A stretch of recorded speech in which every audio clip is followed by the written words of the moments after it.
All right, good evening, everyone. If you could please take your seats. It is Tuesday, October 17th, 2023 at 5:38 p.m., and we are calling this regular meeting of the Wake County Board of Education to order. I want to welcome those of you that are watching at home and those that are here in person.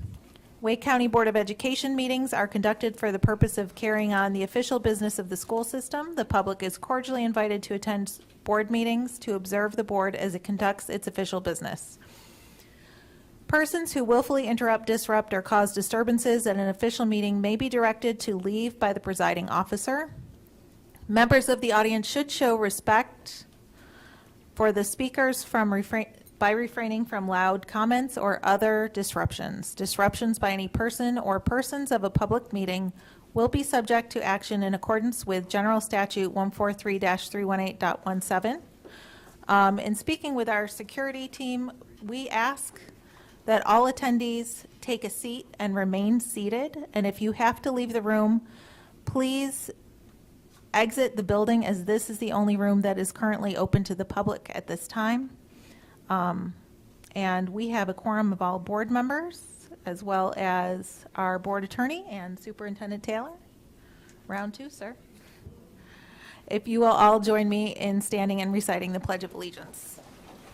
I pledge allegiance to the flag of the United States of America and to the republic for which it stands, one nation, under God, indivisible, with liberty and justice for all. Well, I know as a parent, I have been receiving all of his blog posts and updates, but I'm going to turn it over first to Superintendent Taylor, who has had a whirlwind tour and is continuing his whirlwind tour of the district. So, sir. Thank you, Madam Chair, Mr. Vice Chair, members of the board. Good afternoon, good evening to you all, and as always, thank you for your service. This is round two, and I'm still here. So I have the pleasure of announcing our Principal of the Year and Assistant Principal of the Year winners at the annual awards banquet on October the 6th, and I'd like to take one more opportunity to recognize our outstanding school leaders. Winston Pierce of Farmington Woods Magnet Elementary was named Principal of the Year, and Leslie Anderson of Willow Spring High was named Assistant Principal of the Year. Mrs. Pierce has worked for the Wake County Public School System for more than 30 years, serving for the past 13 years as principal of Farmington Woods. Mrs. Pierce has built a strong and cohesive school community at Farmington Woods that embraces the school's IB Magnet theme. In 2018, Farmington Woods was named the top magnet elementary school in the country by Magnet Schools of America. One key to her success has been empowering her staff to make school improvement decisions, with every staff member participating in one of 5 leadership teams. Leslie Anderson has worked in our district for 10 years and has served as an assistant principal at Willow Spring High School since 2021. Ms. Anderson has created many opportunities for meaningful community engagement, and she coordinates regular communication to keep all members of the school community informed. She has also served as co-chair of the school improvement team and as a member of the PTSA and athletic boosters. Having served for many years as a principal, I know well how many challenges and joys of leading a school can be. To be named Principal of the Year or Assistant Principal of the Year in a district that is full of talented and experienced school administrators is truly an outstanding accomplishment. So we want to congratulate our winners this year and our finalists, and my thanks to all of our principals and assistant principals for their tireless service to students, staff, and families. I'd also like to say congratulations are in order for Angie Headley of A.B. Combs Magnet Elementary, who was named the 2023 North Carolina School Librarian of the Year. I'll say that again, the 2023 North Carolina School Librarian of the Year. Absolutely.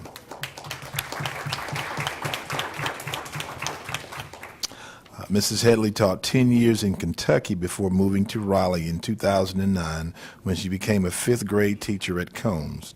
In 2013, she was offered her dream job of school librarian. Her principal, Julie Sexton, says Mrs. Headley's passion for reading is contagion contagious. Without a doubt, our students are better leaders and learners because of the positive impact she has made. We know that students who develop a love of reading early on have a much better chance of academic success. Clearly, our school librarians play a crucial role in supporting student literacy. So I'm grateful for school librarians like Mrs. Headley who believe in the power of reading. Finally, I was fortunate last week to participate in the Wake Ed Partnership's annual Stars of Education Gala, where we paid tribute to people from various walks of life who have left an indelible mark on our school district. I'd like to take a moment to recognize this year's winners. Tom Bradshaw received the Vernon Malone Friendship of Education Award, presented to someone who has made significant contributions to our community and shares the qualities of the late Senator Vernon Malone, who advocated tirelessly for every child to have equitable opportunities. Mr. Bradshaw is a Brogdon High School graduate with a long and successful career in business politics, which includes becoming the youngest mayor in Raleigh's history at age 32. He has been a key player in every successful Wake County Public School bond campaign over the past 50 years and is deeply committed to the Public School Forum of North Carolina, which he has served for more than 30 years. Most recently, Tom served as the leader of the transformative Southeast Raleigh Promise effort that included opening a new state-of-the-art school and world-class YMCA facility in Southeast Raleigh. This year's other star, well, I do want to say I want to go to Brogdon High School and see if Tom's name is written in the bell tower at the top. I'll have to check that. This year's other Stars of Education honorees were Frida Lee Heath, the recently retired Director of Arts Education, who led more than 500 art instructors of all disciplines in more than 160 schools across Wake County after a successful career as a dance instructor for 7 schools. Paul Dinkenor, a retired Leesville Road High School soccer coach and teacher who led multiple boys and girls soccer teams to state championships, earning numerous coaching awards along the way. The late John Palmer, former Chief Technology Officer of Wolfspeed, formerly Cree, who co-founded Cree with several fellow NC State graduates and who believes strongly in giving back to students in Wake County. Cassandra Love Watson of UCB Biosciences Incorporated, who has been an active PTA member since 1998 when her daughter started school and has served in many leadership roles on the Wake PTA Council. The late Leon Herndon, who made history in 1972 at Enloe High by becoming the first black principal of a predominantly white school in the county's history, later serving as principal of Apex High and Carroll Middle. And Johnny Hackett Jr., a Brogdon High School graduate and the founder of the Black Dollar Corporation and online directory for black-owned businesses across North Carolina. All of these honorees in their own unique ways have made a positive impact on our students and our communities. It's a reminder that our school district doesn't exist in a vacuum, that we need the support of our entire community truly to thrive. I'm grateful for this year's winners and to all those who have given of their time, talent, and treasure to better the lives of our students. And I can tell you that I was truly impressed by the Wake Ed Partnership and the work that they've done. I think this most recent year they raised over $500,000 for the benefit of Wake County Public Schools, and I'm truly grateful for that service. With that, Madam Chair, I'll turn it back to you. All right, thank you, Superintendent Taylor. And just a reminder that Wake Ed Partnership not only hosts this gala, but they also provide a lot of professional development for paid professional development. Let's lead with that.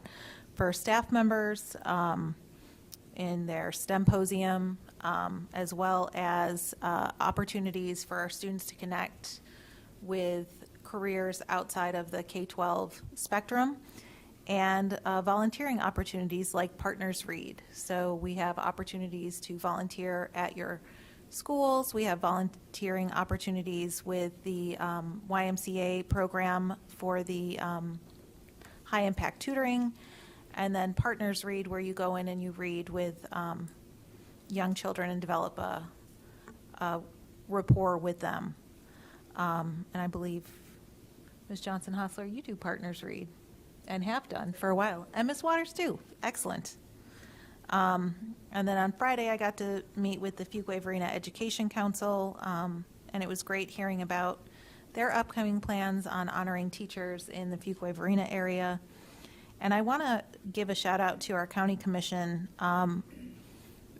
This year, we have reached out to them as well as other municipalities, and I believe 5 municipalities have already passed an ordinance to not allow a new vape or tobacco shop within a certain number of feet within a school. And the county commissioners were able to pass one, yeah, absolutely, pass one last night, and this only applies to unincorporated areas of Wake County, but not allowing new vape or tobacco shops within 1,000 feet of a school. There are other restrictions. You can go to wake.gov and read the whole plan and press release.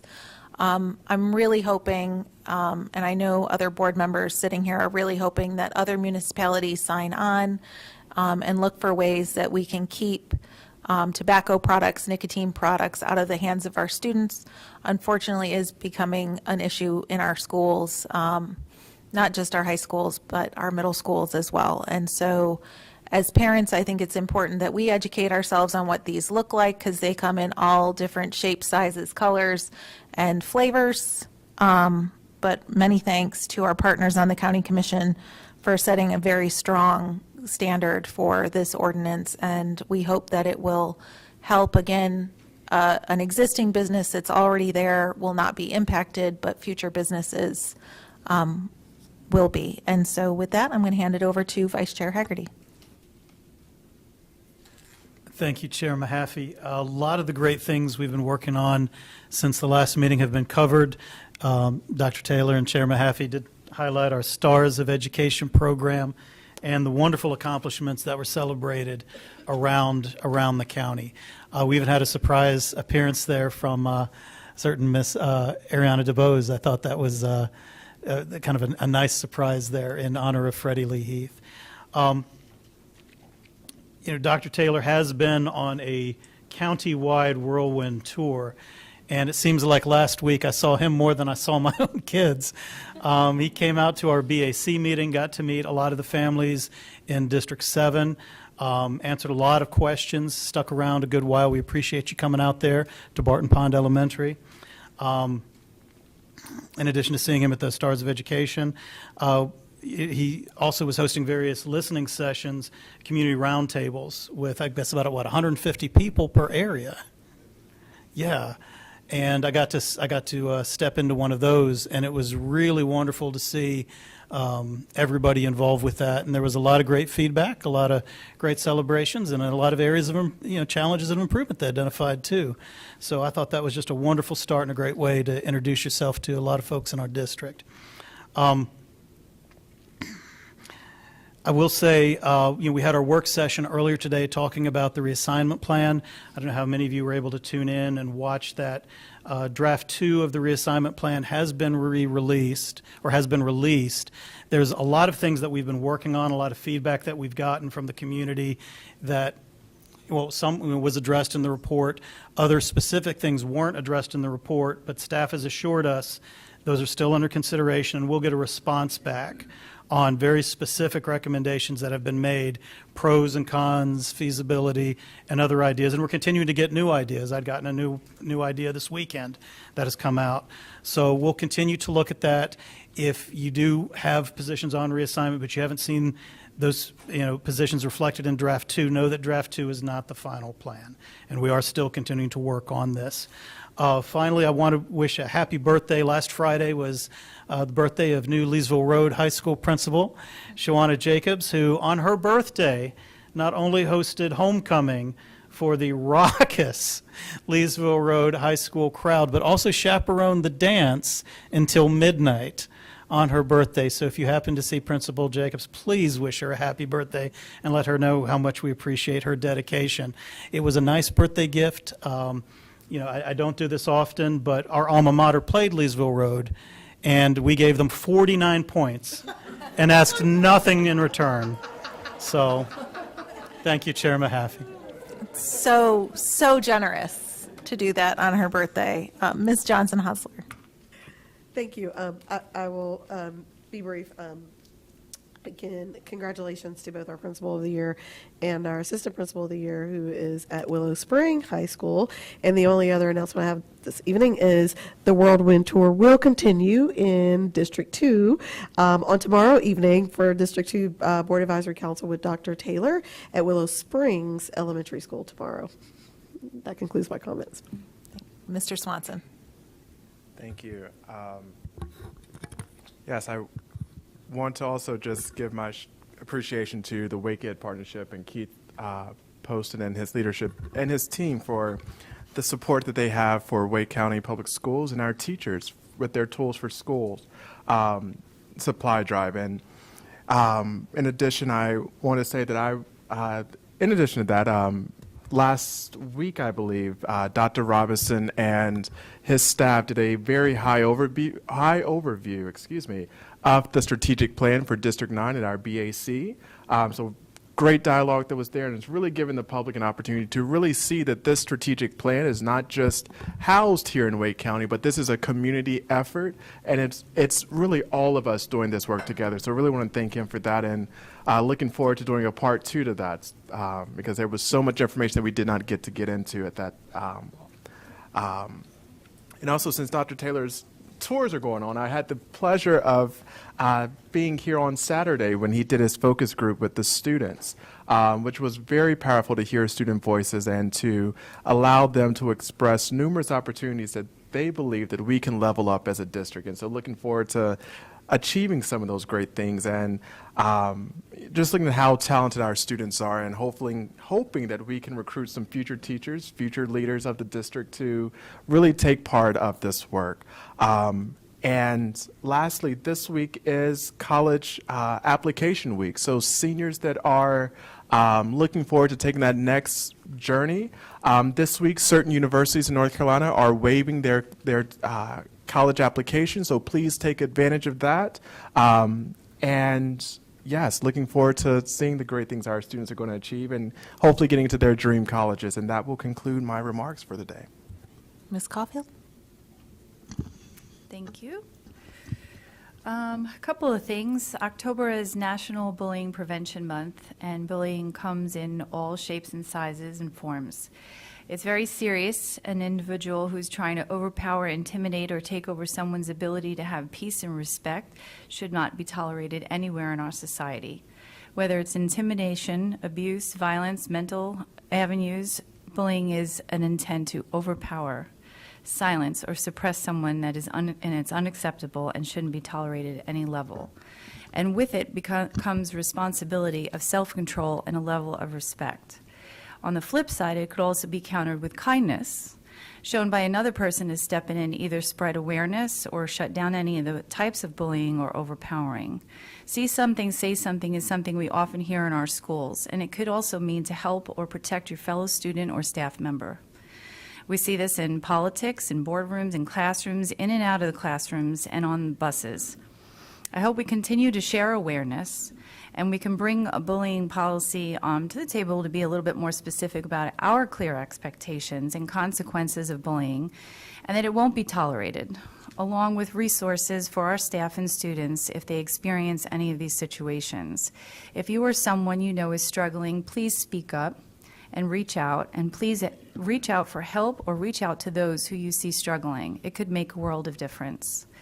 October is also Breast Cancer Awareness Month. I have my pink on in honor of those families. And I'm sending prayers out to all those families who have struggled and are struggling with this horrible disease. I know 2 families just this last week that are struggling and have watched families and friends struggle and navigate through it. I pray for all of you, for your health and for your support, and for prayers from strangers around you and those organizations that provide efforts of support that surround you all. I hope one day that we do actually find a cure.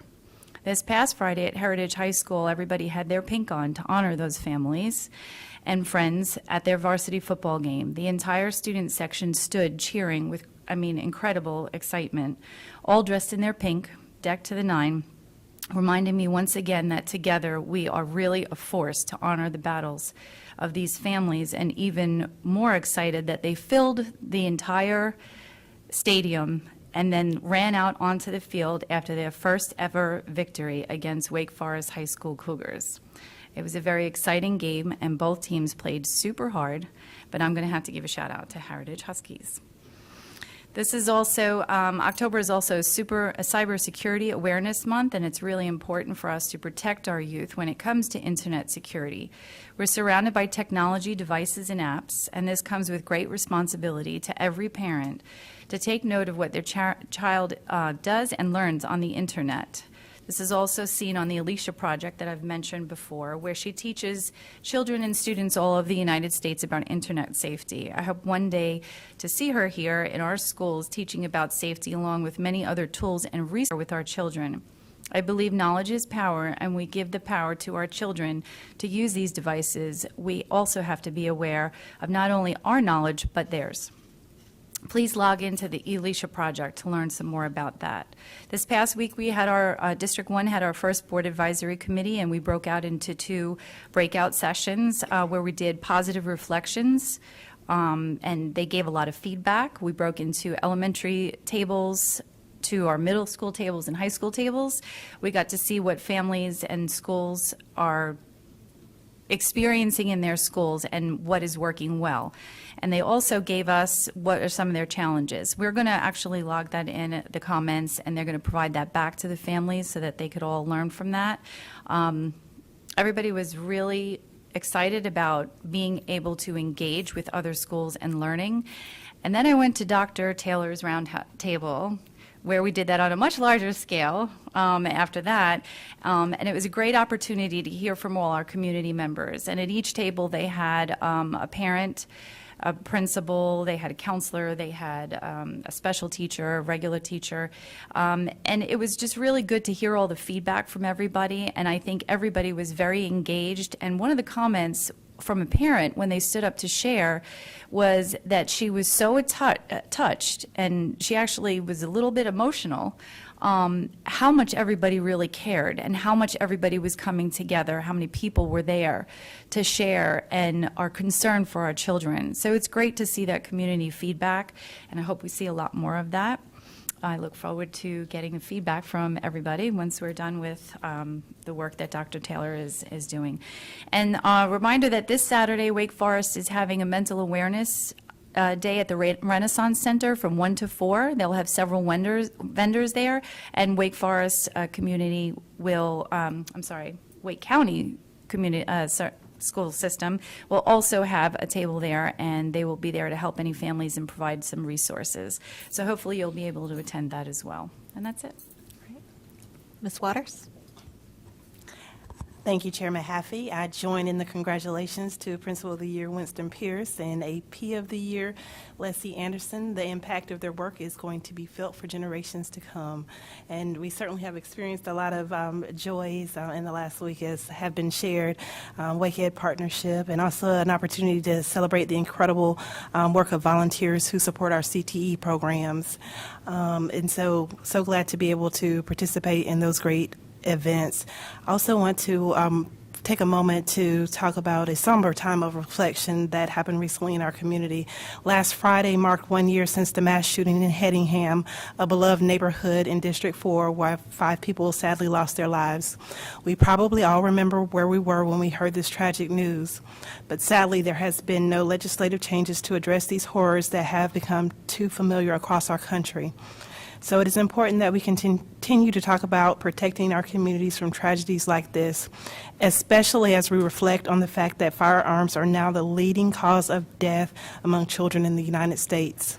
Millions of children live in homes with unlocked and loaded firearms, and so securing firearms is an important part of keeping our families safe.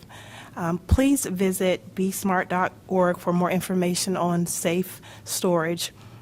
We were fortunate enough to have a presentation from Be Smart, as I believe many others have as well. Welcomed them to their BAC meetings, and grateful that we have them as a resource in our community. And speaking of BAC meetings, the next District 4 BAC meeting will be held on Thursday, October 26th at 6 p.m. and will be hosted by Ligon Magnet Middle School. We will proudly welcome Superintendent Taylor as a special guest, and we will also receive an update on student assignment, transportation, and maintenance. So hope to see many District 4 families out at that event. I want to also lift up a lot of organizations that are supporting our students and make the appeal to members of the public who want to support the academic success of students. We have multiple organizations that provide mentoring and tutoring, and some students are currently on wait lists to be matched with a caring adult. And so there can be as little as a 1 hour per week commitment to help children be successful in the school buildings. And so I hope you will consider that. And if you would like some information on any of those organizations, please reach out to me. I'd be glad to help you find a good fit to be able to serve with our students. And I'm glad Mr. Swanson lifted up College Application Week and the opportunity for students to be able to apply to schools at no cost, including North Carolina A&T State University. I saw that on the list, as well as all 58 community colleges in North Carolina. So I hope we will have a lot of our community take advantage of this great opportunity. And lastly, I want to thank Dr. Jackie Jordan, Dr. Ellen Ashburn for affording me and Dr. Will Chavis the opportunity to meet with some very passionate Enloe Magnet High School students who raised concerns around what SB 49 could mean for the health and safety of students. And so I appreciate having the opportunity to hear from them and their lived experience, and hope to be able to be a strong advocate for the work as we continue to move forward. So thank you. Ms. Edmonds. Thank you. First, I was felt left out because I didn't have Dr. Taylor on my BAC agenda, so we moved it. I announced that it was originally going to be in mid-October, but we have moved the District 5 BAC to November 27th at 5:30 p.m., still at Penny Road Elementary School, but that was to allow Dr. Taylor to attend, and I'm very grateful to him for working that out with us, and I'm very grateful to our BEC members for being open to that and welcome to that. I know they're excited to see him. I've also attended one of your roundtables last week, and it really is a testament to the commitment to our public school system from members of this community. Both educators were there, and parents, and community members, and I'm going to try to go to the one this Friday, too. Thank you also, Dr. Taylor, for lifting up Ms. Headley over at Combs Elementary, the librarian there. She is definitely a testament to the critical role that our school librarians have for our students, so thank you for mentioning her. I join you all as we can congratulate the principal and assistant principal of the year, and also lift up those recognized at the Stars of Education Gala. On October 7th, Dr. Taylor and I attended the Color of Education, not together. I think we spotted each other. It was like, hey, you're here too. The Color of Education Conference is a full-day conference hosted by the Public School Forum of North Carolina and the Dudley Flood Center for Educational Equity and Opportunity. And the local education giant himself, Dudley Flood, was in attendance. It was an outstanding event. The two keynote speakers were children's author Jerry Kraft and educator and researcher Lisa Delpit. The theme was The Path Forward, Co-Creating Equitable Spaces. I've been attending this conference since 2018 when they started it, and this was one of the most engaging and bold agendas as far as the workshops and breakout sessions. Many times throughout the day, points were made about the harm of limiting students' access to history and books, about the harms for all children if they don't learn accurate, honest history. This is especially true for Black and Brown students. I want to lift up one quote from the keynote speaker, Ms. Delpit. She said, quote, "Despite current guidelines that are happening all across the country, it's really important for Black students to know about Black history, literature, art, music, and the historical brilliance of Africa, the world's first libraries and universities, the civil rights movement, and the special place young people had within it, end quote.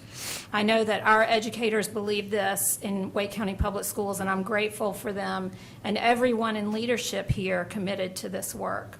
I want to lift up the Superintendent CTE Volunteer Awards breakfast that was held, that Ms. Waters lifted up. This event celebrated those community members and business partners that work with our CTE students in their classes and in their pathways. The general public, I believe, just doesn't know how robust our CTE program offerings are in this district, and it's something that we need to continue to lift up and celebrate and promote. We have more than 20 career academies spread across 20 of our high schools, and those are not reserved just for magnet schools. It's a true asset to our community to have these academies that can help students find lucrative careers in CTE. And I want to give a shout out to the students and staff at Middle Creek High School. Specifically, they handled all of the digital media from the Digital Media Academy at Middle Creek. They did all of the AV for the program for that day, the videos, the sound, et cetera. They sat at the back of the room with their teachers and just did a phenomenal job. Also, students in Middle Creek's interior design program created the small floral arrangements that were at the tables, and they were complete with roses and miniature pumpkins and candles. It was lovely. And it was just a great time of spotlighting our CTE programs, and it left me wanting more.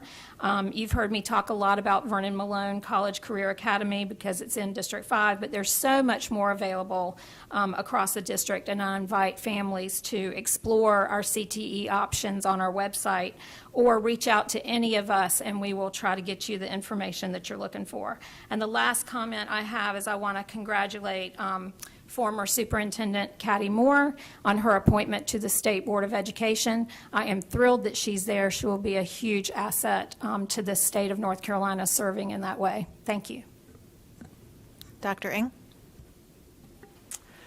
Hi, good evening. I had a chance to attend the West Millbrook Middle School ribbon cutting ceremony last week.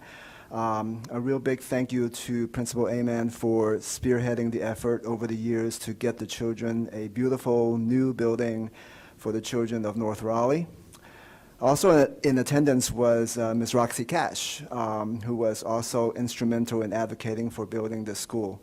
I really appreciate all the efforts by the community to make this into a reality.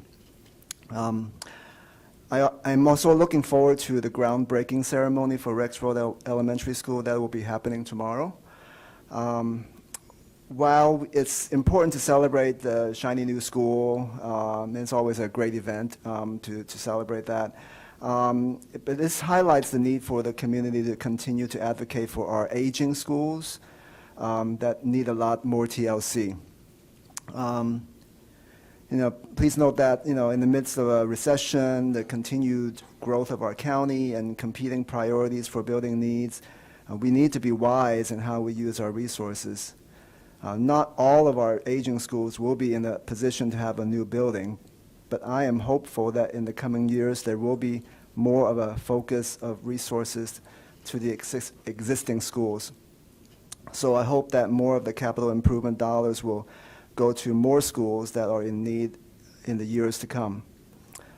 The quality of a school and the educational experience that the children have do not rest solely on the physical plans or the structural appearance, but if the health and safety of the children are impacted, then we ought to make a priority to address these issues. I will continue to work with our leadership team to make sure that we exhaust all options to make our schools a welcoming place to learn.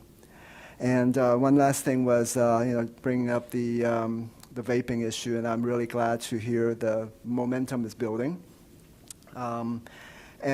Just something I kind of brought in a few months ago, just that when I was just a lowly physician working at Wake Med, before COVID, I noticed a whole bunch of these young people were in the ICU, and didn't know why, except there was some correlation with the use of vaping, e-cigarettes, and it kind of got overshadowed by COVID when it happened.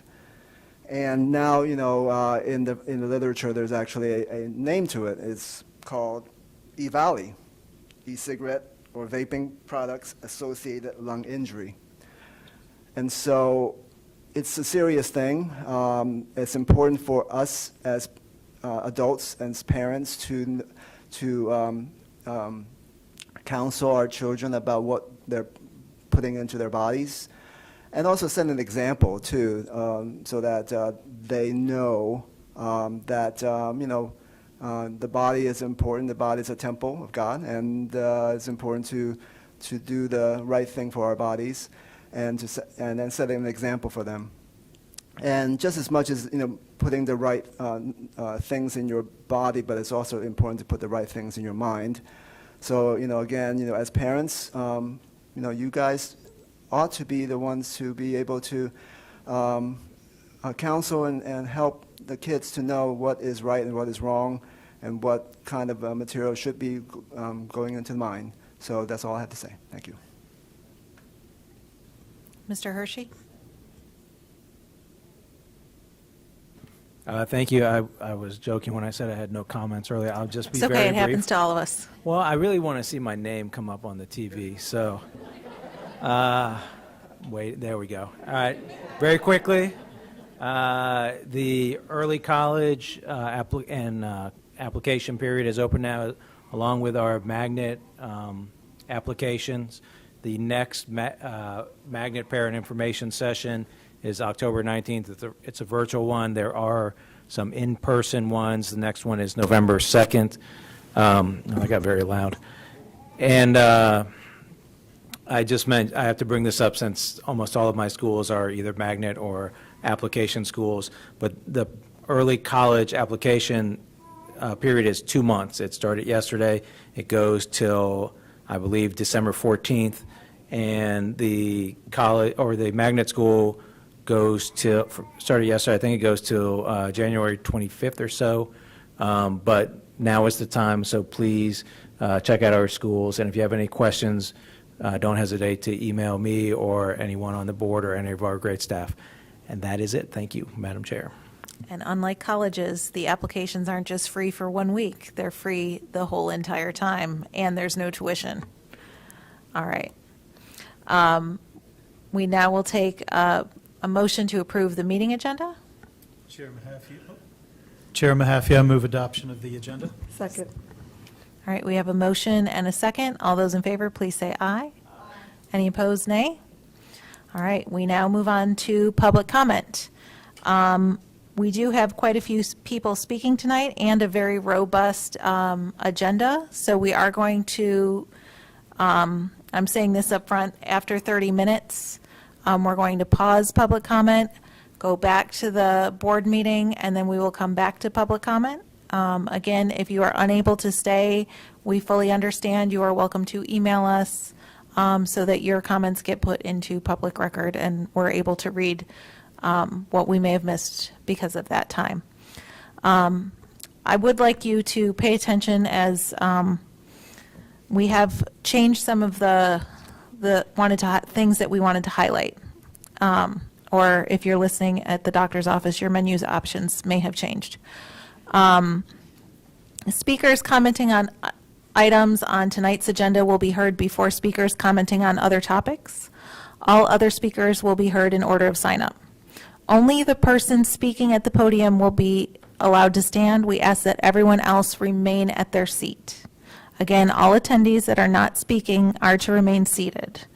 As said before, if you need to leave this room, please, we've been asked that folks exit the building and not stay in the lobby or the vestibule out here. If the public comment portion of the agenda exceeds 30 minutes, board policy states that the board chair reserves the right to conduct other board business before inviting the remaining speakers to the podium.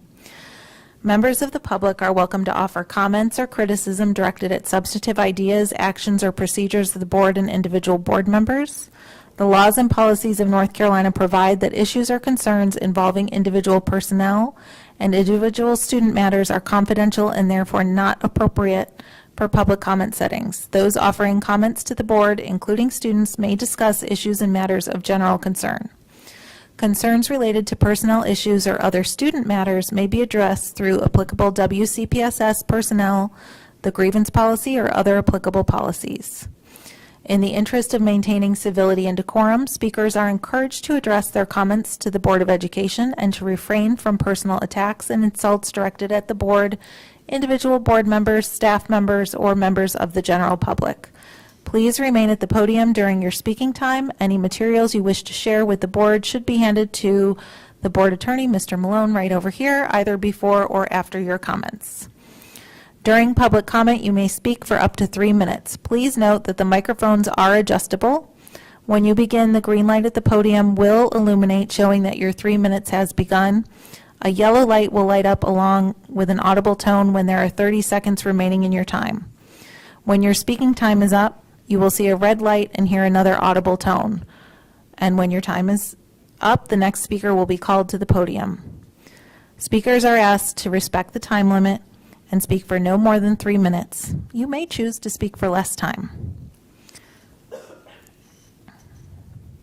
And again, the First Amendment is a weird, wild, wonderful part of our Constitution and our country. You will hear things that you agree with. You will hear things that you disagree with. It was really important that we're able to hear that speaker. So if you are uncomfortable with what you're hearing, we do ask if you are unable to hold those emotions to yourself, you are welcome to go and come and go as you need to. So we are going to begin public comment. We start with Rowan Bilodeau and followed by Renee Seckel.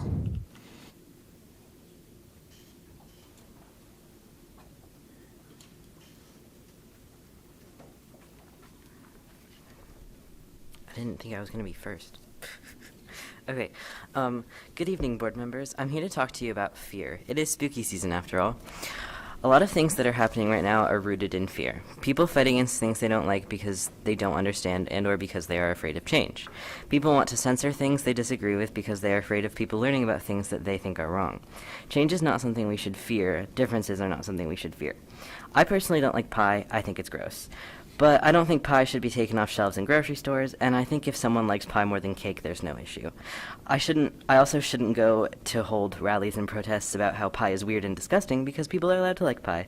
I also think people that put ranch on spaghetti are a little weird, but it's not like they're putting ranch on my spaghetti, so they can do what they want with it. It's their food.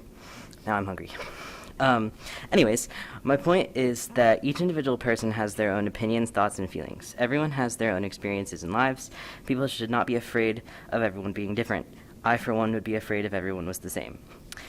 That was me being vague, but now I will be direct. Censorship and book banning originate in fear. They are used as scare tactics.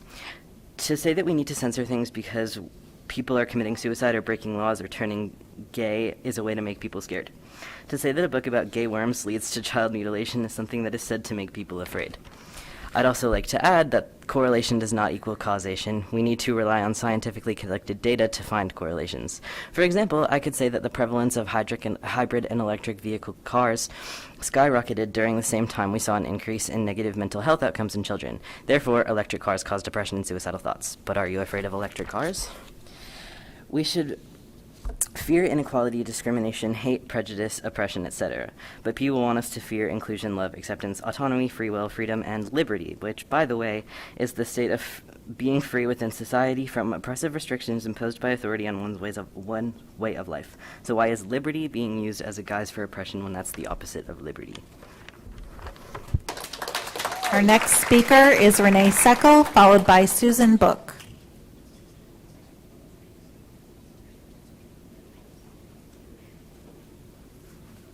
Hey, y'all.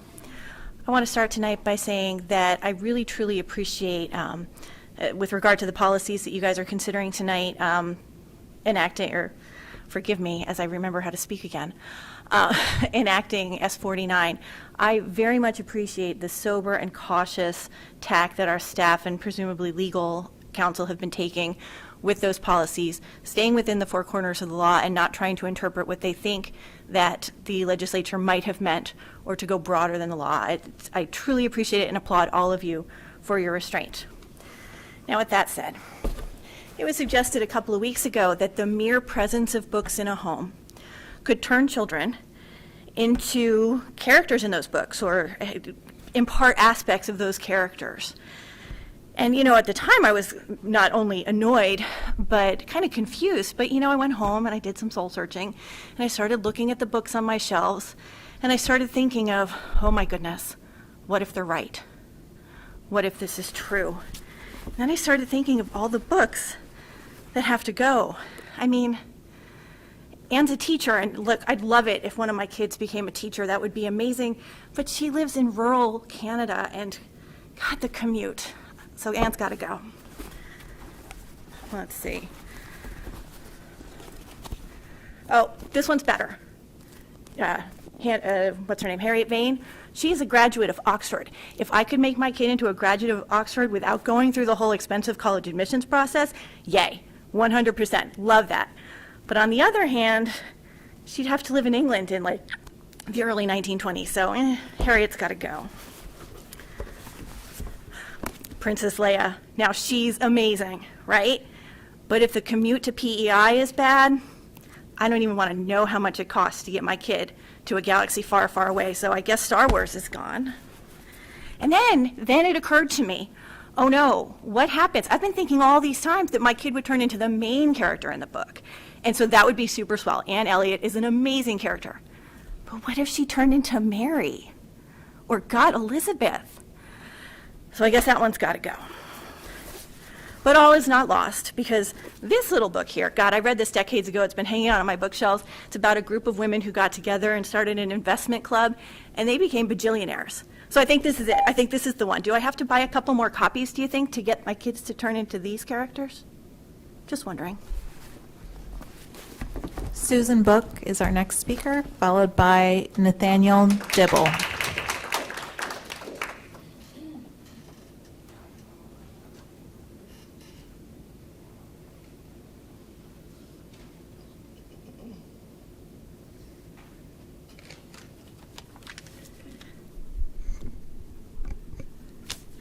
I'm used to following Renee. Thank you to the school board, and greetings to our new superintendent. Although there is a new face following along online, there hasn't been much change since I took a break from coming to these meetings in June. I hope we jumpstart changing that narrative today. I was following some of the policy meetings, and I want to thank you all for your thoughtful and careful consideration when discussing Policy 3210. I was actually lucky enough to go to my son's curriculum night, and I was absolutely impressed by the amount of information about what my kid would be learning, reading, and when. I feel as if my parent rights in this area were never in question, and now we have a step-by-step guideline to ensure that. I hope as a county, and you as a board, and us as a community are ready to move on to bigger issues, and those issues that directly impact our students. My student would like to remind you all about the science behind sleep and our teenagers, and ask you really look closely at that bell schedule again. As a parent who recently attended the District 9 BAC meeting, I have other concerns. I'd like to see disability looked at more closely when we look at our strategic plan.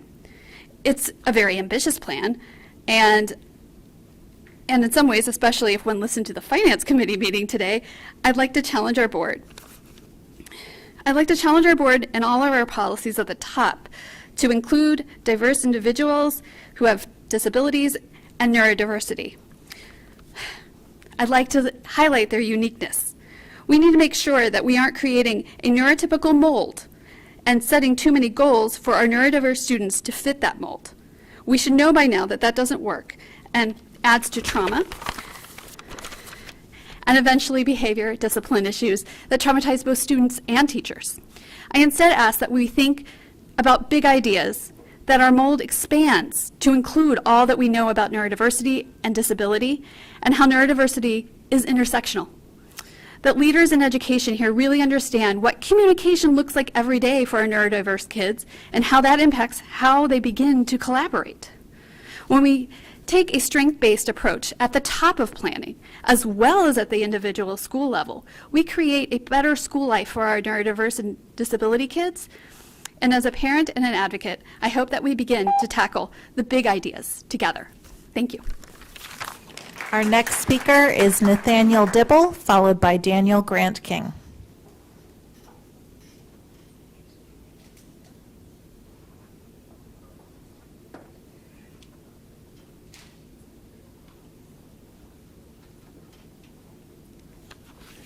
Hi. Tonight I'll be commenting on the proposed changes to policies 7300, 3210, and 4720. While I wholeheartedly agree with the wording of the changes and the spirit of, dare I say, malicious compliance, I would like to ask for some small changes for the parental inspection and objection policy. 3210 does a great job of addressing parental objections. I praise the inclusion of the Office of Equity Affairs in the decision-making process. I feel they are an important part to the process, mainly because of the nature of the book ban efforts across the country, and I'm glad you recognize that. In the policy, it also says that a superintendent or designee can appoint up to 2 students attending high school within the area superintendent's region when challenges arise at high school level with parent-guardian consent. I always have been and always will be a supporter of student engagement and influence in governing decisions. For this reason, I'd just like to ask that instead of granting the option for up to 2 students to be included, it should be required that at least 2 students be included. Middle and high school students are often underestimated as a group, and as a group capable of critical analysis, they deserve the right to their own governance, at the very least in this aspect of their education.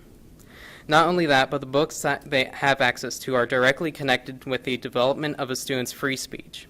Furthermore, it would provide a more consistent process across superintendent and board changes, in the case that a superintendent chooses not to invoke their right to bring students onto the board. I recognize that this was a move forced. I recognize that the change in policy was a move forced by NCGA and that you are doing your best to counter it, but my heart still hurts to see the changes in these policies. I want to be able to be happy about the way you're minimizing the harm of these anti-queer laws, because it truly is a good thing, and I thank you guys for it. But we must remember above all else that nothing can cover up the harm that these policies will do to students, teachers, and families. Lastly, I'd just like to show you some little scene appreciation from the public. On behalf of queer students and community members and our public school strong group, which is here today, thank you. Thank you for making the effort to truly listen to our public comments meeting after meeting. Thank you for, through it all, you've listened to our stories of losses, of wins, of pride, and of shame. You've listened to actual students and actual teachers who have the biggest stakes in our schools. Thank you for taking the time to talk to us after these meetings and for listening to our concerns and ideas. It sends a strong message for us to be able to see where our concerns and our ideas have impacted the wording of the policy. Thank you for enduring the vitriol and hatred that you have to listen for every public comment session. We know that so much of it, if not all of it, is directed at the queer community, and it's not easy to make the choice to bear the brunt of these attacks. Thank you. Our next speaker is Daniel Grant King, followed by Margaret Bilodeau.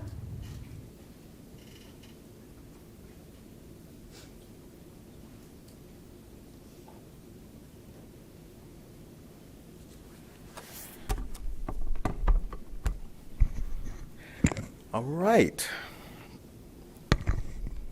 Okay, there we go. All right, good evening, everyone. Superintendent Taylor, welcome. I'm sorry I had missed your swearing-in ceremony, but on behalf of the PTA of North Carolina, which I am a Board of Directors member, we welcome you, and we look forward to partnering with you as well for our families, educators, and students. This evening, I would like to thank this board for the swift action of presenting the salary changes and necessary step increases for all educators.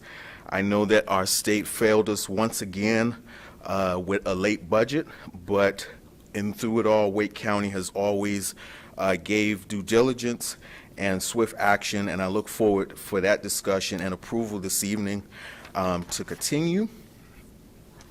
And my hope is that we educators, families, and community members know that this is just the beginning, because when I looked at the budget that the state did along with the board back in the early spring, I realized that there was some confusion about far as the actual like year-to-year steps, especially with the I guess with the cent differential, far as how that is governed within the actual budget.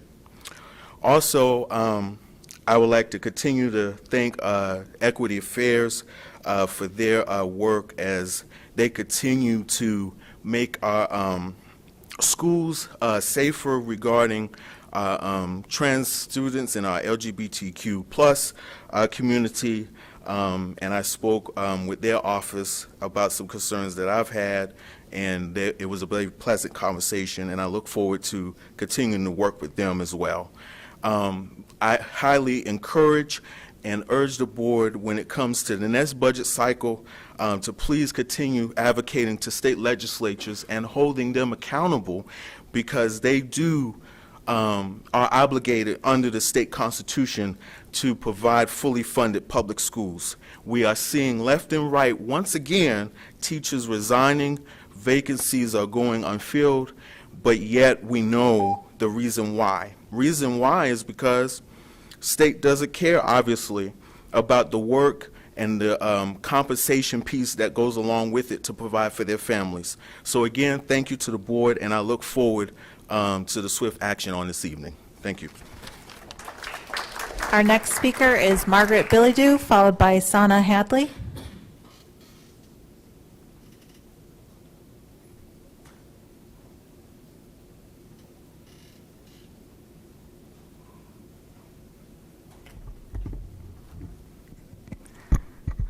Hello, Superintendent and board members. Thank you for giving me the opportunity to speak. I'm Margaret Bilodeau, mom of 2 school-aged children in the district. Domestic Violence Awareness Month is a fitting time to address student safety. Research consistently highlights that certain conditions and behaviors are essential for effective learning, with safety being paramount. We cannot expect students to focus on their education when their basic physical and emotional needs go unmet. It becomes a vicious cycle where suffering, whether physical or emotional, obstructs academic success. Studies show that when LGBTQIA plus youth view school personnel as supportive, they feel safer at school, report less absenteeism, experience less victimization based on their sexual orientation and gender identity, feel like they belong in their school community, and maintain higher grade point averages. It's crucial to recognize that discrimination affects all students, as it sends a dangerous message that bullying and marginalization based on immutable characteristics are acceptable. Last meeting, I mentioned that I started attending school board meetings as soon as my children re-entered the district. I was also present at the NCGA with my kids and first on the list to provide public comment when SB 49 was being discussed in committee on June 21st. Sadly, at the last minute, public comment was denied, citing a lack of time. IDEA requires general public comment, including input from individuals with disabilities and parents of children with disabilities, prior to adopting or amending policies and procedures to comply with IDEA. SB 49 significantly impacts K-4 augmented communication users and children with language-based learning disabilities, and yet no public comment was allowed. My son happens to be nonverbal and is in the beginning stages of language acquisition. He doesn't know what pronouns are, let alone how to use them. His language services through public school began at age 4. This is where his language acquisition is required to be provided and where he will learn the language of identifying his own family, who appears in his language acquisition program. Children like my son, and all children, have their own thoughts, their own opinions, and they have a right to autonomy. They also have a right to access vocabulary. S49 raises significant concerns and legal questions for our school district, but it also underscores the pressing need for open dialogue, inclusion, and support for all students. I appreciate the proposals that I've seen that you guys have been working towards, and I realize it's a very difficult position for you all to be in, and I appreciate all the thought and effort you've put in. During Domestic Violence Awareness Month, let us not only remember the victims of domestic violence, but also reaffirm our commitment to creating safe, inclusive, and nurturing learning environments for every child. Thank you for your efforts to do just that for WCPSS school communities. Our next speaker is Sana Hadley, followed by David Cleggs. Hello there again. I'm Sana Hadley. Last time I was here speaking on behalf of Oak Park and Magnolia Park in Garner, related to the potential reassignment now for Draft 2.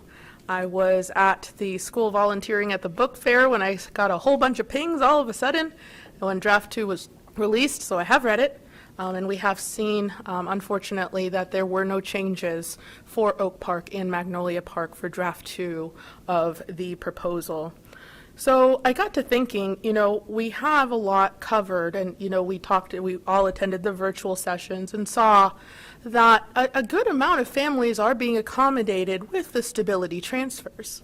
But at the same time, I feel that it's too much to ask of a 5-year-old to go to a different school than the other kids on their street. And it's too much to ask of a 5-year-old to wait up to an hour to get home after dismissal when their neighbors are already home within 10 minutes. It's also too much to ask of a 5-year-old to start their school journey at a school that has inadequate proficiency ratings in addition to school climate scores. We hear these news about this being a wonderful place to live, and I agree it is, but we also don't hear the voices of those too young to articulate the situations this rapid growth is creating, and creating opportunities and challenges which are not their burden to bear. Now, keep in mind that we have been in contact with the town of Garner, and I'm going to be continuing to go to their town council meetings as well, because I do understand that there are, 2 pools, and we're talking about the gray here. And we've gone so far as to produce a dash cam video so you can literally see what it's like to go from Aversboro to our neighborhoods. There are 2 very large health clinics being built on Benson Road. It's essentially what we're considering inaccessible. So we just want to make sure that we're continuing this conversation. You will continue to hear from us, and we do appreciate your time. And we will be putting an effort on both sides, communication with you guys and the school board, coming up with some solid plans in addition to work with the town of Garner. So just wanted to articulate that, and you guys already have this summarized in your emails as well. Thank you. Our next speaker is David Claggs, followed by Joseph Hudson. Hi, so my name is Dave Clegis. I live in the Providence Place community. I have a 4th grader at Parkside Elementary and a 6th grader at Alston Ridge Middle School. I would like to thank you guys for letting me speak today. I will say I was disappointed when I read Draft 2, and despite all of the overwhelming comments and concerns from people in my district, there wasn't a single change to the draft plan. But that being said, my advice and suggestion is that you guys have a lot of strong reasons to delay any reassignment decisions for Providence Place, for Kitts Creek at this point in time. We know that Parkside Middle School is coming down the line. We know that Morrisville High School is coming down the line. And we know that there's a very good chance that these same neighborhoods are going to get impacted again. So now we're not just talking about communities, families, children getting impacted in elementary school. They might get reassigned in elementary, they might get reassigned in middle school, and they might get reassigned in high school. So I think it would make a whole lot more sense to wait until we can have a comprehensive plan for their education that looks at them through elementary to middle to high school, and decide accordingly based off of that. We also, in the town of Morrisville, where our communities live on Church Street, there's currently 2 roads for us to get across the railroad tracks to get to Pleasant Grove. There's McCrimmon Parkway and there's Hobson Road. They're currently planning huge construction at the crossing with McCrimmon Parkway. Who knows how long that will take with construction in our area, but that's going to leave one main access point for us to get to and from our children's school. What if there's an emergency? What if there's an accident on Hobson? That can make things very difficult. I know you guys do not control the roads, but you do have the ability to delay these decisions until those projects are done. The other thing I ask is why the urgency to relieve the cap constraints at Parkside, Alston Ridge right now? Parkside was capped in 2022. Other schools in our area, Cedar Fork, has been capped since 2016. It has, trailers to help ease the overcrowding. I saw in the assignment proposal when they were looking at Pleasant Grove's numbers, every one of them was capacity with trailers. There's currently no trailers at Parkside Elementary, so if that really is an overcrowding concern, why is there not even a line in that proposal that says this is what it would look like if we put trailers at that school? And could it buy us the time we need to wait until we can make an intelligent decision around the middle school, intelligent decision around the high school, and really look at the stability pillar for our children? Those are the main things I have today. I can certainly ramble on for hours, but I have 3 minutes, so thank you very much. Appreciate the time. Our next speaker is Joseph Hudson, followed by Stephen Loha.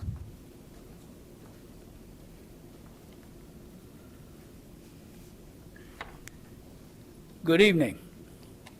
I'm Joseph Hudson, and I want to welcome Superintendent Taylor to Wake County Schools.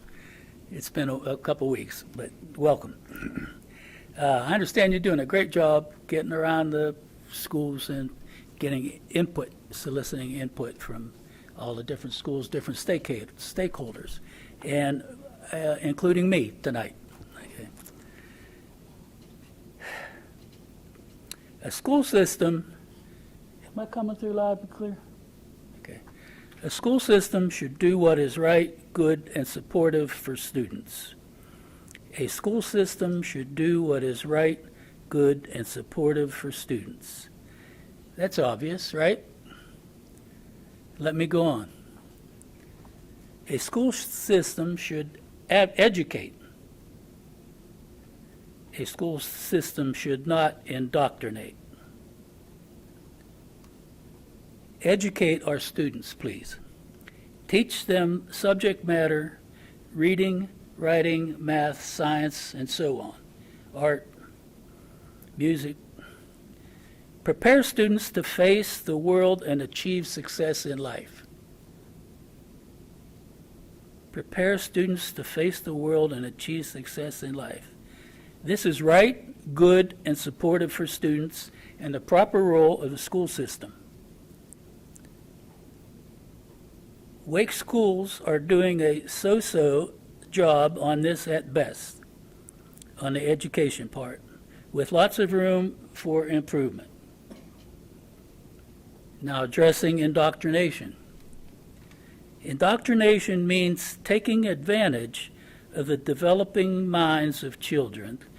The minds are still developing, and manipulating those undeveloped minds to produce sexualized social justice whiners, ashamed of their race and ashamed of their country. This is not good, not right, or supportive to these students. But it's very wrong, bad, and harmful. Indoctrination is practiced in our schools and must be stopped. One glaring example of indoctrination is exposing children to pornographic books. How can anyone think this is right, good, and supportive for children? This is well documented in Wake schools, but the board refuses to do anything about it. The board refuses to do anything about it. A school system should do what is right, good, and supportive for students. Obvious, right? That was early on in my talk. Right. Am I Our done? next speaker is Stephen Loha, followed by Hemant Vishwasro. Okay. Please do what's right and Your good for time the is up. students. Mhm. That's what I ask you. Stephen Loha. Hello, I'm Stevan Loha. Just a father defending my children's access to Bryan Road Elementary School. So I'm penning this little note to share my absolute delight with the 24-25 student enrollment proposal. Apparently they've got this ingenious plan to whisk my kids away from the fantastic Bryan Road Elementary School and deposit them into the ever so illustrious Eresboro Elementary School. I mean, who wouldn't want to swap paradise for, well, the opposite of paradise? Our decision to move here was basically us declaring we choose you, Bryan Road, for the ultimate education experience. But now they're suggesting we should embark on an epic journey to Eresboro, which ranks 8% worse than other elementary schools in North Carolina compared to Bryan Road, which ranks 80% better than other North Carolina elementary schools. It's like trading a Disney. It's like trading a trip to Disney World with like a trip to the DMV. Bryan Road has been our child's academic oasis where they've thrived thanks to top-notch teachers, a nurturing atmosphere, and a real sense of community. So naturally, we're thrilled about this cunning proposal to yank them out of their comfort zone and throw them into the abyss of uncertainty. But the real kicker here is the information session. It was a joy it was to have our questions selectively edited to maintain the element of surprise. It's almost as if they're guarding a secret. You know, the one where this proposal magically turns Eresboro into an academic wonderland for our kids. Thank you. Our next speaker is Hemant Vishwasrao, followed by Mohit Dia.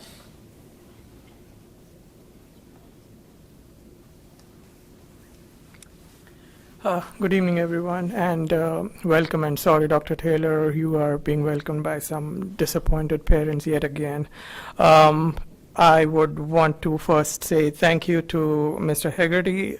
Thank you for the questions you posed after the working session today. That does tell us that you are listening. You were reading to all the emails that we have sent. Not that they have gotten answered, or rather, I don't know, that 1 hour was a waste of time, frankly, because literally nothing has changed in that draft for none of the districts. Everyone is saying the same thing. This gentleman here also said the same thing, and we are also saying the same thing. Nonetheless, some things that I do want to correct. I don't know her name, so sorry, the lady who was speaking today. She said that these communities have only at best been reassigned twice in the last 12 years. That's not true.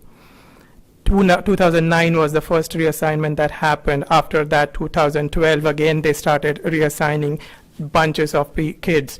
By 2014, at least my Providence Place community had literally every second lane going to a different school. Weatherstone, Carpenter, Cedar Fork. They consolidated everyone to Cedar Fork and Carpenter by 2014, only Carpenter before 2019, and then Parkside in 2019 when it was a new school, and they said no matter what you have to go there because it's a new school. And the stability, it was called grandfathering then. That clause, it was the same, 4th and 5th graders will move, no one else will move because it's a new school. She said the same thing today, that that new school near Bryan's Road or Woods Creek or whatever, only 4th and 5th are allowed to stability because it's a new school. We are not getting moved to a new school, we are getting moved to an existing school, yet only 4th and 5th graders of our school, rising 4th and 5th graders, will be allowed stability, if it comes to that. That's the point. I do want to request you guys to take a real close look at what is going on here. We don't think this is correct. Proximity, it seems like the board or the staff at least, the goal shifts every time the definitions of these 4 pillars are being said. Today, the new definition that we heard for proximity was, proximity does not mean the school that is most proximal to the school. It means the school that is most proximal and can accommodate your kids. Why does this not definition apply to the new families that will come tomorrow, the unknowns? That should go to them, not to the existing families that have been sending their kids from day one. David has already given some proposals, but we really want to, again, request you guys, we have already given some proposals to you that look at certain newer communities that have been allotted to Providence Place or to Parkside or Alston Ridge, and do something about those. Thank you. Again, as said before, we're going to go for 30 minutes, so Mohit, you will be our final speaker, and then we will go back to board business. We do have some folks, we will be here to hear you. And again, if you are unable to remain, please know that our emails are available. We will be able to see what you've shared with us, but we understand that if you're unable to stay with us, but we would appreciate if you did stick around. All right, sir. Good evening, Superintendent Taylor, and esteemed Board of Education members. My name is Mohit Dia. I'm a member of the Providence Place community, and just like my previous speakers, Hemant and David said, I am also very disappointed with draft to the proposal. Our community members, our neighbors spent countless hours preparing documents for Mr. Haggerty, explaining our situation, talking about the pillars that Bay County decides on when to make these reassignments. I think my previous speakers have already stated the issues, the reassignment. So I'm just going to urge you, all of you, to work with the community. We have given lots of feedback. We've sent so many emails. So please work with us to find a solution which can meet all of our needs. We understand that you also have you're also stuck between a rock and a hard place, but please work with us. Some of the solutions could be like Cedar Fork already has trailers. Why not put trailers in Parkside? one alternative could be to make Cedar Fork into a year-round school. And as my previous speaker suggested, there are so many things that we can do together. And you are seeing the level of frustration, right? Like there have been no changes at all. We put so many comments. A lot of our members of the community came here last time. And to see now that there has been no change whatsoever, it just disheartens her and frustrates her. So we would really like you to please work with the communities and come with a solution that works for all of us. Thank you so much. Right. We will return to public comment. Right now, we are looking for a motion to approve our consent items. So moved. Second. All right, we have a motion and a second to approve the items on the consent agenda. All those in favor, please say aye. Aye. Any opposed, nay? All right, we now move on to our action item. Up first is out of finance, a waiver of Board Policy 8101 for approval of the proposed 2023-2024 budget. And joining us at the podium is our Chief Business Officer, David Nieder. Mr. Nieder. Thank you, and good evening, Chair Mahaffey, members of the board, and Superintendent Taylor.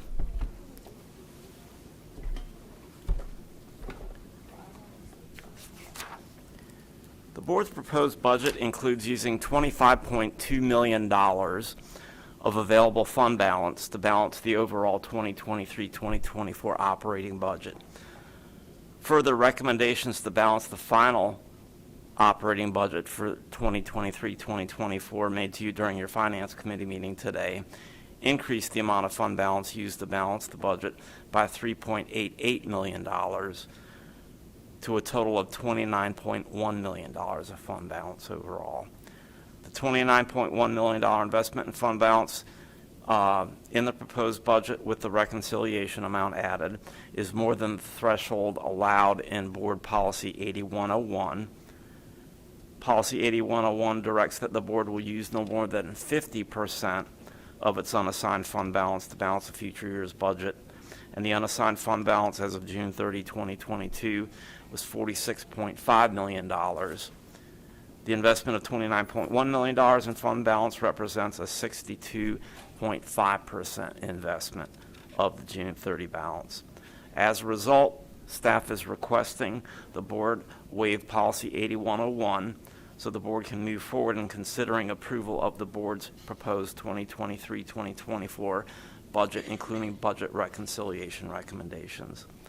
Staff has carefully reviewed this recommendation, and we are comfortable in providing it to the board at this time.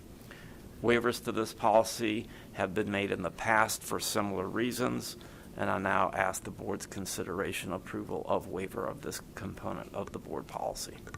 All right, is there a motion? So moved. Second. All right, and there is a motion to adopt the waiver of Board Policy 8101. Are there any questions, comments? Ms. Caulfield? Thank you. I know that we just discussed this in committee meeting, but I just had another question in regards to it. Do we definitely use the entire amount with the budget? Or is it just something that is on standby in case we need it? Let me break, Ms. Caulfield, thank you for the question. Let me break that apart into a couple components. Mm-hmm. The board is required by state statute to have a balanced budget, meaning that the projected expenditures in the board's budget must align with projected revenues in the board's budget. That said, in any given year, a budget is just that. It's an estimate or a forecast of what we believe will take place. Revenues from the state do fluctuate. The county appropriation will not. That represents about a third of the overall budget. But the majority of the budget comes from the state, and although the majority of the funding from the state comes at the beginning of the year, significant allotments come during the year as well. Transportation is one example. Significant percentage of transportation funding generally comes in the December or January timeframe. So those amounts will vary. Coming back to your question, Do we always expend every dollar of revenue? No, we do not. And in those cases, those amounts where revenues do exceed expenditures, and we are able to align that into local funding, we cannot overspend our state funding. We do have those amounts drop down to fund balance. And in some years during the Great Recession and early on during the pandemic, we put in place expenditure restrictions for the very reason of creating increased amounts of fund balance to manage through what we knew would be uncertain times. And I would say we're still in those times with our fiscal transition, and the amounts of unassigned fund balance now significantly higher than they were after we were on the other side of the Great Recession. And I would anticipate, or if we were in the same situation a couple years from now, and I'm still here, I would not be recommending similar amounts of unassigned fund balance to the board that the board is currently maintaining once we're on the other side of that fiscal transition. Thank you. I think that's my biggest concern, is that we are kind of in a heightened world around us and inflation, so I just worry. But you did also comment during the committee meeting that for the past decade, we have been using this fund and haven't really found ourselves in any harm or anything, so thank you. All right, any further questions, comments? All right, seeing none, all those in favor of waiving Board Policy 8101, please say aye. Aye. Any opposed, nay? All right, and Mr. Nieder, I believe you're sticking with us for the budget reconciliation recommendations. Yes, ma'am. Again, at your Finance Committee meeting today, staff reviewed recommendations for reconciling the board's proposed budget to the final state budget and local budgets, and to the staff compensation increase recommendations that were made to you during the same meeting. Tonight, we're asking for your formal approval of the budget reconciliation recommendations for 2023-2024. We'll bring the actual budget resolution to the board at a subsequent meeting once the 2023-24 compensation changes are implemented and these reconciliation adjustments are made. That's really a formal resolution document that you'll approve, but that will be at a subsequent meeting. The budget reconciliation recommendations made to you today at your Finance Committee meeting include reducing the amount of county appropriation by $5.83 million to reflect the final county appropriation compared to the amount of county funding requested in the board's proposed budget.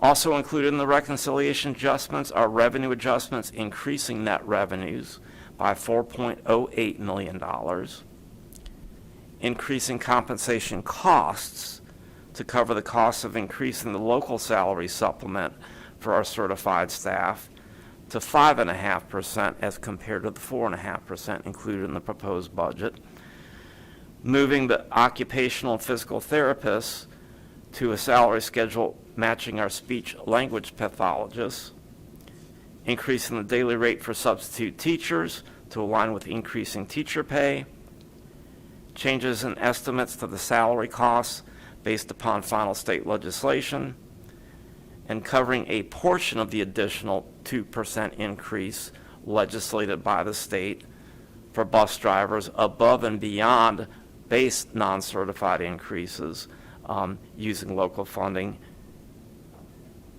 Additional reconciliation recommendations, including benefit cost reductions of $3.25 million to what's included in the board's proposed budget based upon final state retirement employer contribution rates for retirement and health insurance coming in lower than what we anticipated in the board's budget. All those things, when netted out, still leave a remaining funding gap of $3.88 million. And we recommend that this remaining gap be reconciled by using the amount of, increasing the amount of fund balance invested in the 2023-24 budget by that $3.88 million. And that will bring the $25.2 million of fund balance that's included within the board's proposed budget up to the $29.1 million, as you heard me mention during the prior précis. Staff is comfortable recommending this increased amount of fund balance to be used, and we have made recommendations similar to this in the past that exceed the 50% threshold that is specified in Board Policy 8101. These recommendations do not accomplish everything we would like in the proposed 2023-24 budget, but they do allow us to meet the state requirement to have a budget whose expenditures directly align with projected revenues. During extensive discussion today at your Finance Committee meeting, the board provided to staff, the superintendent and staff, a detailed list of budgetary issues to discuss and bring back to you during a coming budget cycle, and even some things that won't wait for the next budget cycle as we begin work. Literally, we are beginning work on the 2024-2025 budget cycle. The recommendations provide basis for moving forward with essential staff compensation changes and other needs, and do not require a resultant impact to other areas that directly support our core business of learning and teaching. We also continue to have our radar on the future pandemic funds transition, fiscal cliff as others are calling it.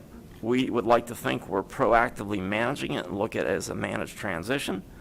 And while the current budget does make material efforts, almost $13 million of funding will be shifted from federal funds, pandemic relief funds, which will expire at the end of this year, to other funds, local funds. We still have additional work to do beyond that.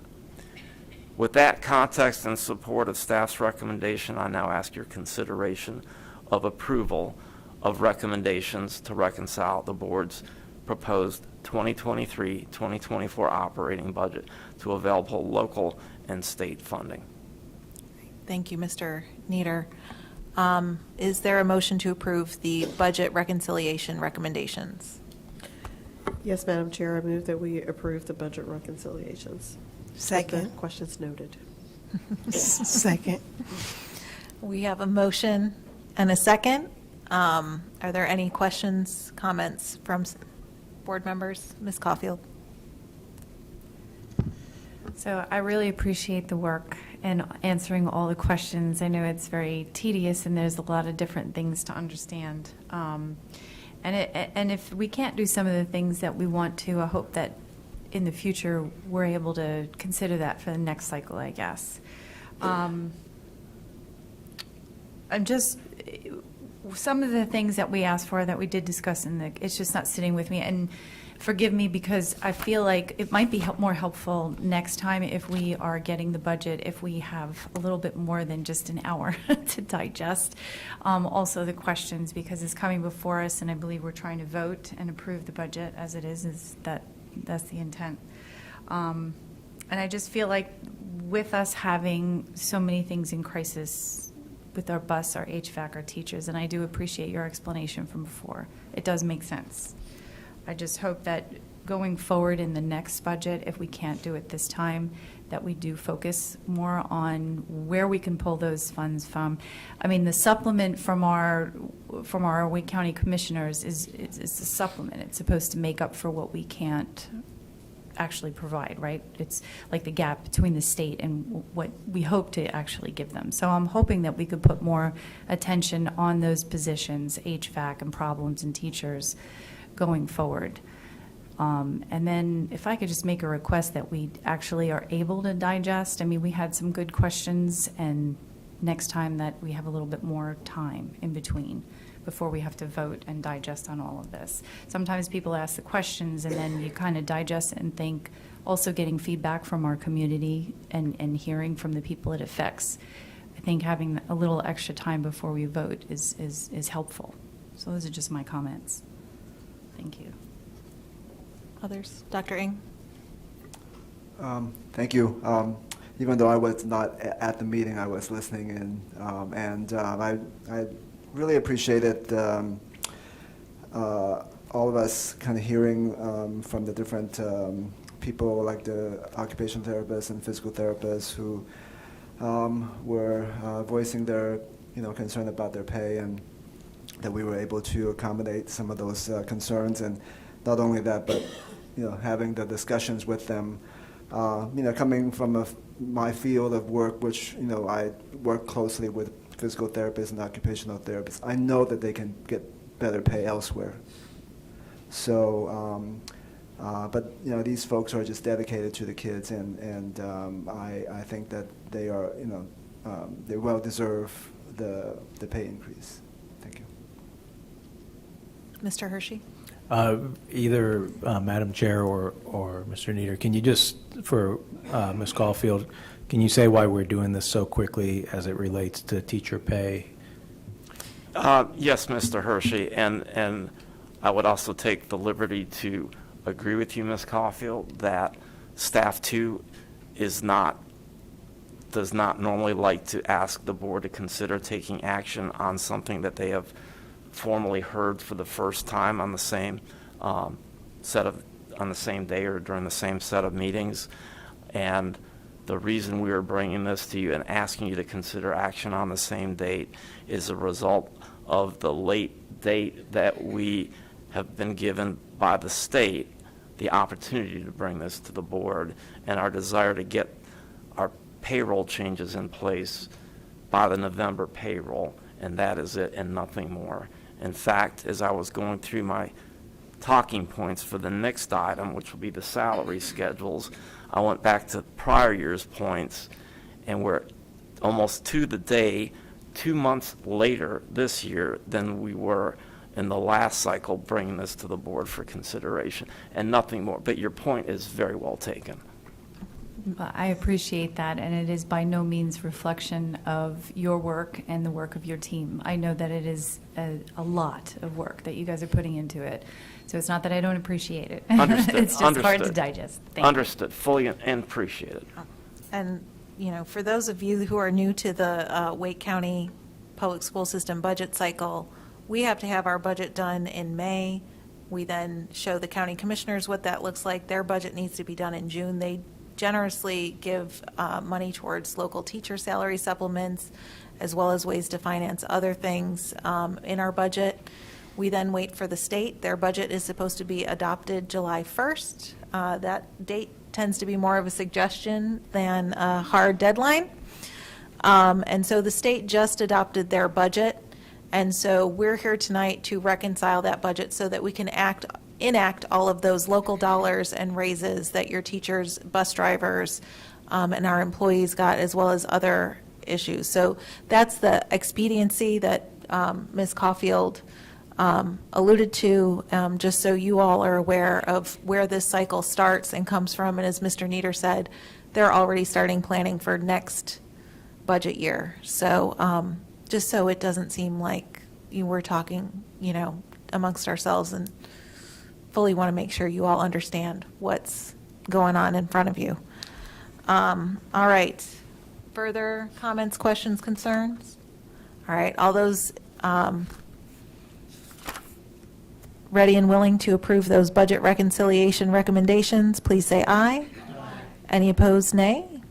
All right. Now moving on to the next item, which is salary schedules. Okay. Thank you again. Tonight, we are asking for your formal approval of the 2023-2024 Wake County Public School System salary schedules. To provide a few highlights of changes, certified staff will receive a 5.5% increase through the local supplement. They will also receive a step increase and an increase to their state base pay based upon the state's final legislated salary schedules. The overall amount of increase varies by step, again based upon the state's increase, and it is fixed at 5.5% increase for the local supplement amount. As discussed during today's Finance Committee meeting, staff will bring information back to the board as we go forward with a new cycle to determine what funding would be required to mitigate the impact of the state's current salary structure for teaching staff, especially focused on our veteran teachers, while the current focus of increases from the state seems to be focused more on the earlier entry-level end of our teaching staff. Principals will see a 5.5% increase for 2023-24. Assistant principals will mirror what I described for our teaching staff based on Schedule A, as their compensation is based on that schedule, with a 19% differential over the Schedule A for teachers. Non-certified staff, based upon the board's proposed budget and local funding requested, not state legislation, will move to a minimum hourly rate of $17 per hour effective July 1 of 2023. The step and grade differentials that have been in place for several years now to address compression proactively will remain in place based upon the proposed schedules. And bus drivers will receive an additional 2% above and beyond this and be placed on their own grade within our graded schedule as a result of this. Occupational and physical therapists will be moved to a new schedule based upon the speech language pathologist schedule, based upon work done, as you heard in Finance Committee meeting earlier today, work done between our Human Resource Department and a team of professional OTs and PTs. One thing I do need to mention here, in the midst of presenting to you in your Finance Committee meeting just a few short hours ago, Dr. Mutillo got a call from one of those OT-PTs that was participating on this review team to let us know that we had a typo in the OT-PT schedule, and it's just a typo. What has been represented to you and what was agreed to by the group remains intact, but they found a typo on 3 of the lines in the schedule that was included in the backup materials on steps 15, 16, and 17. Those typos have been corrected. Revised schedule has been placed into Assembly. The original schedule with the typos is also in there as well, so we have an audit trail and complete documentation for you. Nonetheless, again, the intent and plan to move forward remains as is, and it was simply a typo.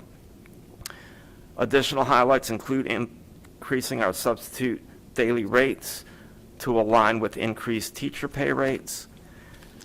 And finally, I want to share this with you, and I shared it during Finance Committee earlier today, and for perspective, the $17 per hour minimum rate recommended for our non-certified staff compares to a minimum rate of $11.80 an hour that was in place on June 30th, 2021, not that long ago. Not that significantly improving something that was woefully below standard deserves recognition as a great thing.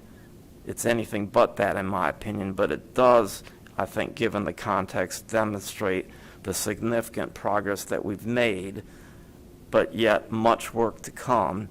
And as I shared in Finance Committee, I hope I'm here standing before you a year from now with at least an $18 an hour minimum hourly rate for our classified staff. There's much more work we have to do. Finally, upon board's approval tonight, assuming you do support, staff is prepared to implement the base compensation changes on our November payroll, and retroactive pay amounts going back to July 1 will also be made. They'll be included at the latest in the December payroll, and if we can include it and hit it in the November payroll, we will. That is our target, but accuracy is paramount as well. And just to reiterate, our employees will see the increase to their salary definitely in November, and the retroactive to the July 1 date with when the budget was supposed to be done will be definitely in December, but we're going to try our hardest to make that retroactive piece in November. All the above are correct, Mr. All right, Mahaffey. I just want to reiterate that because I know that's the important part for many of our employees. Understood. And yes, especially with the winter holidays coming up. those are all accurate statements. All right. Is there a motion to approve the salary schedules? Mr. Swanson? Madam Chair, I move that we approve the salary schedules. In addition, I would also add to that motion that we ask that staff bring back information on the bi-weekly pay scale for hourly staff to the board by February 1st of 2024. All right. Second. All right. So that's a motion and a second, and that motion does include looking at what it would take to pay our staff biweekly by February 1st, 2024. I know this is something we have heard from staff members loud and clear, and I don't think that's a surprise to any of us that this is here and in front of us. So are there any questions, comments, concerns? Ms. Edmonds? Can we just clarify that we are speaking of our hourly staff only, because I believe Dr. Taylor let us know that it's not possible for all staff to receive biweekly pay per state statute? We're looking into that statute. Good, we'll talk, good. Ms. Caulfield? I just have a question as far as the retro pay, and I don't know if there's any state statute with this or anything.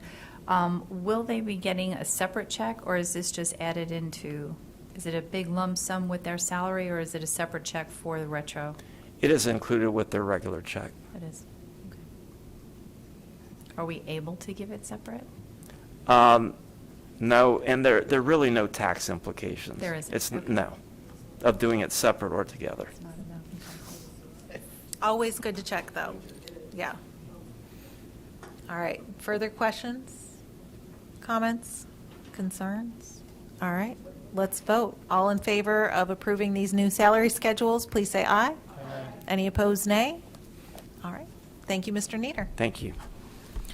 All right. We are now moving on to policy, starting with policy 3210. These were reviewed during the last policy meeting. And thank you, Ms. Johnson-Hostler, for a robust discussion there. And we will be joined by Dr. Crane, our Director of Strategy and Policy. Good evening. I'll be with you for a couple of policies to kick this off. So tonight I'm bringing for you first Policy 3210, Parental Inspection of and Objection to Instructional Materials for first read. The policy was revised by the North Carolina School Boards Association and staff within the context of Senate Bill 49, known as the Parents' Bill of Rights legislation. Our policy committee discussed these revisions at the September 26th Policy Committee meeting. Tonight, we request the board's approval of the first reading of Policy 3210, Parental Inspection of and Objection to Instructional Materials for first read. Thank you, Dr. Crane, and for all, especially for all the work and guidance for everyone who assisted us in making these changes to the policy. We certainly have heard another recommendation tonight, and as we noted, these will continue to have discussion as we continue to complete all of the changes for Senate Bill 49. So, noted with that, I move that we accept the first reading of Policy 3210. Second. All right. We have a motion and a second. Any comments, questions, concerns? Ms. Caulfield? Sorry, I seem to have a voice today. I just wanted to explain, because I heard some comments that were during public comment. Last time I did vote for 3210, and I won't be voting for it again, just not because of the changes with the Parents' Bill of Rights, but just because of, to reiterate the content part of it, that I don't feel that we are explaining enough. Same reasons that I did before. I prefer to have a rating or some kind of parent permission slip. I don't feel that we're specific enough with our language. And pervasively vulgar, I feel, is extremely vague. Doesn't really commit to any clear language. So it's really more the policy itself, not the changes that we've made due to the parents' rights. So I'm still going to be voting no, because I still stand by that decision. So I just wanted to provide an explanation. All right. Other board members? Mr. Haggerty and Mr. Swanson? Thank you. Just a question for Dr. Crane, and then maybe more discussion after.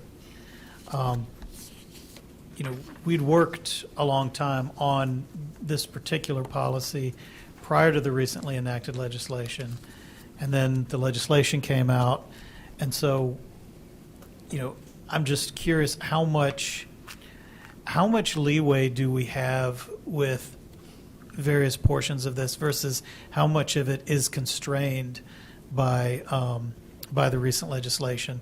So, for example, like things like who serves on the committees or how often they meet or when they have to report by, are those things that we can modify, or are we kind of locked in to compliance with a state scheme? So it's my understanding, and I'm going to keep my eye on Attorney Malone here to make sure I'm answering correctly, but it's my understanding that the law requires that we have these committees, and it requires that we offer parents the ability to inspect and object. And the new law creates the requirement that parents have a timeline for addressing and having their stating a concern to a principal, and then having that concern addressed within a 10-day, with an exception for a 20-day upon request. And if that doesn't happen, then what happens after that? So these things are set by law. The way that we have structured our challenge process is the way that our district has set out how we handle our appeals process. So we have gone ahead and put that in our policy rather than in our RMP. Am I correct on that? Yeah, the changes that you've made here are basically a direct reflection of what the statute requires you to do, be it in policy or otherwise. Is what the statute requires. And many of the other, I mean, you aren't making changes to the other portion of the policy, just this one section. All right. Mr. Swanson?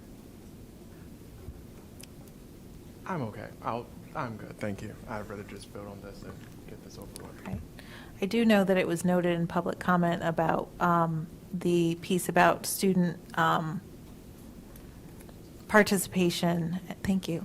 And this was something I believe when we looked at this the last time, and this is the second time this policy has come to us this year, there was a lot of debate in making sure that we could get two students to do it with parental consent. And so having it worded this way was just to, if a superintendent or designee cannot find two high school students whose parents are willing to allow them to be on this board, that does not stop the review of the book. So that is the goal, and that's why it's worded that way. All right, further questions, comments? All right, all in favor, please say aye. Any opposed, nay? All right. Dr. Crane, I think you're still with us for the next one? Yes. All right. So now I'm bringing policy 4335, reporting criminal behavior, for first read. This policy was also revised by the North Carolina School Boards Association within the context of Senate Bill 49. Our policy committee meeting also discussed these at September 26th policy committee meeting. Upon further review, our attorney suggested that we bring to you one additional revision. You will not see it in your markup documents, but we will provide a highlighted copy of this for second reading on consent if you approve this. And I think Mr. Hershey had asked a question about this, and Neil Ramey did a little research. And I think Mr. Malone caught this too, to clarify, bring some greater clarification. They've suggested that we insert the revision, put that revision in a second paragraph rather than have it inserted in the middle of an existing paragraph. So the fifth paragraph will read, for any notification to law enforcement, a notification must be made to the alleged offender's parent/guardian. Such notice must occur by the end of the workday in which the incident occurred, when reasonably possible, but not later than the end of the following workday. That was existing in the current policy.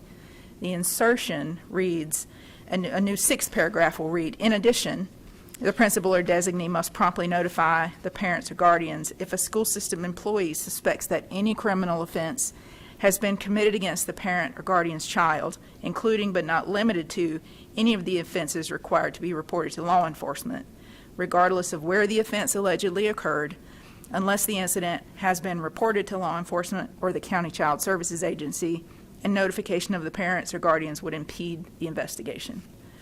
So we think this edit will provide greater clarity on the timeline for both types of parental notification. We will show that revision again on the second read, highlighted in yellow. And with that additional revision noted, we request the board's approval of the first reading of policy 4335, reporting criminal behavior. All right. Is there a motion to adopt? So moved. All right, we have a motion and a second, noting Dr. Crane's upcoming revisions for second reading. Mr. Haggerty, did you have your hand up? Yeah, I had a question. Yeah. So I'm looking at the new language, and just for clarification and clarity, we have an exception there, unless the incident has been reported to law enforcement or the county child services agency. But it doesn't define like who would have reported it or who may have known.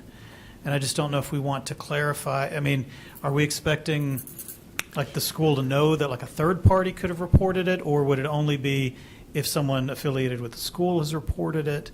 Or it just, we have an exception there that I understand it makes logical sense, but then our ability to comply with that exception is going to be hampered by whether or not we have knowledge of it. So the way I look at this is that you really only get to that exception if the school system staff is aware of the report, right? So I think it's okay as drafted, because if we don't know, then we would go ahead and report it to the parent. But if we know that it's been reported to, one of these agencies, and they've told us that they believe it would impede, then we would not report. So I think it's okay, but it's a reasonable question, but I think it's okay. I appreciate that. Thank you, Mr. Mullen.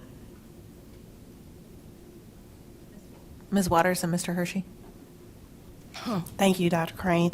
I have a question about that same paragraph, particularly the notice time frame, but not later than the end of the following workday. Just had concerns about that, particularly as it relates to an offense against a child. And so I would be interested in seeing if there is need to keep that additional time.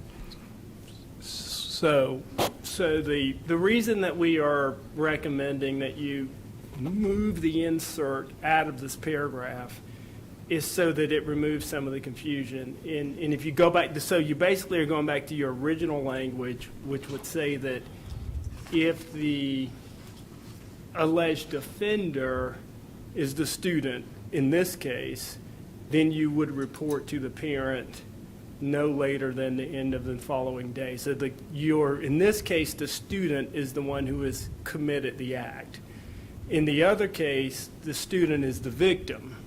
And in the victim situation, we're recommending that you stick with promptly.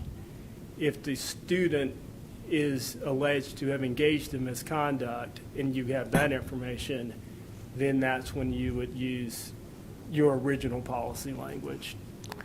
And thank you for clarifying. I still, as a parent, would want to know probably as soon as, and waiting till the end of the following day. I could perhaps maybe see the beginning of the following day, but that to me still gives concern at the end of the next day when something has happened that is serious enough to arise to this level.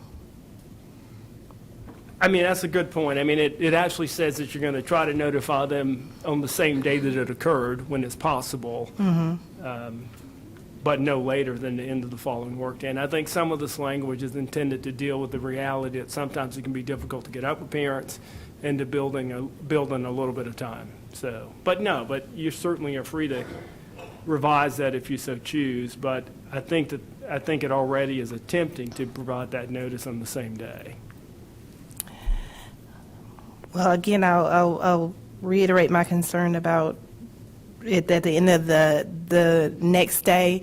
And also that brings my other question, what is considered notification? Because Attorney Malone, you spoke about it's hard to get up with parents. So that would be my other question. What would be really considered the notification that is needed for this policy?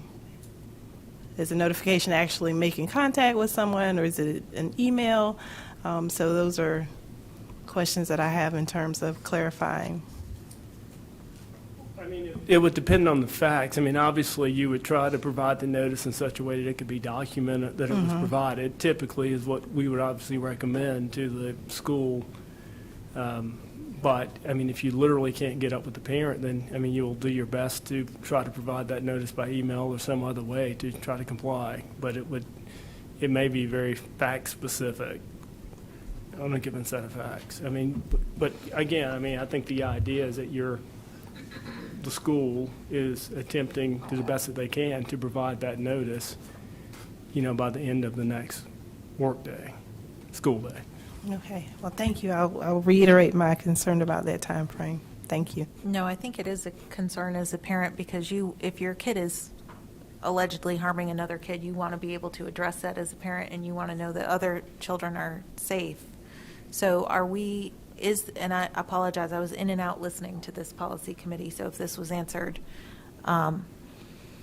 is there an R&P that's going to be, or that is or going to be associated with this to help principals or whoever the school designee is to contact on how to make those contacts and what's expected? So this is the existing policy, right? Right. So this was not really a change, so it may Okay. not have been discussed in that way. I didn't go to the policy committee, but it may not have been discussed at the policy committee because this is your policy as it Right. reads today. And the discussion at policy committee was based around solely the insert of this new requirement in Senate Bill 49 that we notify a Gotcha. parent Okay. if their child has been the victim of any crime, regardless of where that crime occurred. That's the big difference in the addition here. Yes, you would want to notify a parent about if their child had been the victim of a crime on campus, as it has been reported to law enforcement. This new addition requires the notification to a parent if any school employee believes that their child has been the victim of any crime at any location, Okay. not limited to these crimes that are already required to be reported to law enforcement. So that is the emphasis of the change here. Is that? Yeah, exactly. So the change is for the student who is a victim, this paragraph that we're talking about, or the sentence that we're talking about, is the student is the alleged offender. And again, I'm not suggesting that you can't change it, but that's just your current language right now in your policy for the alleged offender reads as it reads here. All right. We can bring this policy back for further discussion and revision of this portion tonight, and at our policy committee, the discussion and these revisions are solely focused on being compliant with Senate Bill 49 and making sure our policies reflect those requirements. Understood. Thank you for clarifying that. Sure. Mr. Hershey and then Dr. Ng, I saw your hand. So I do not like the word promptly because it can mean different things to different people. And so in light of what Ms. Waters said too, if you're talking about the part in red as the notification that we want to make by the end of that day, I would definitely support that change. Because if it's against the parent's kid, I mean, you don't want to wait till the next day for anything. But I'm open to why we wouldn't have it that way. So if a crime has been committed against a kid that day, why would we, what's the justification for waiting a day or giving a day? Because I could say promptly means tomorrow morning, because I'm so busy. I'm just saying, like I kind of read promptly as something that someone could define on their own. We kind of chatted about that before. So first of all, that's what the statute uses, the word that's in the statute, number one. Two, I think that our reason for recommending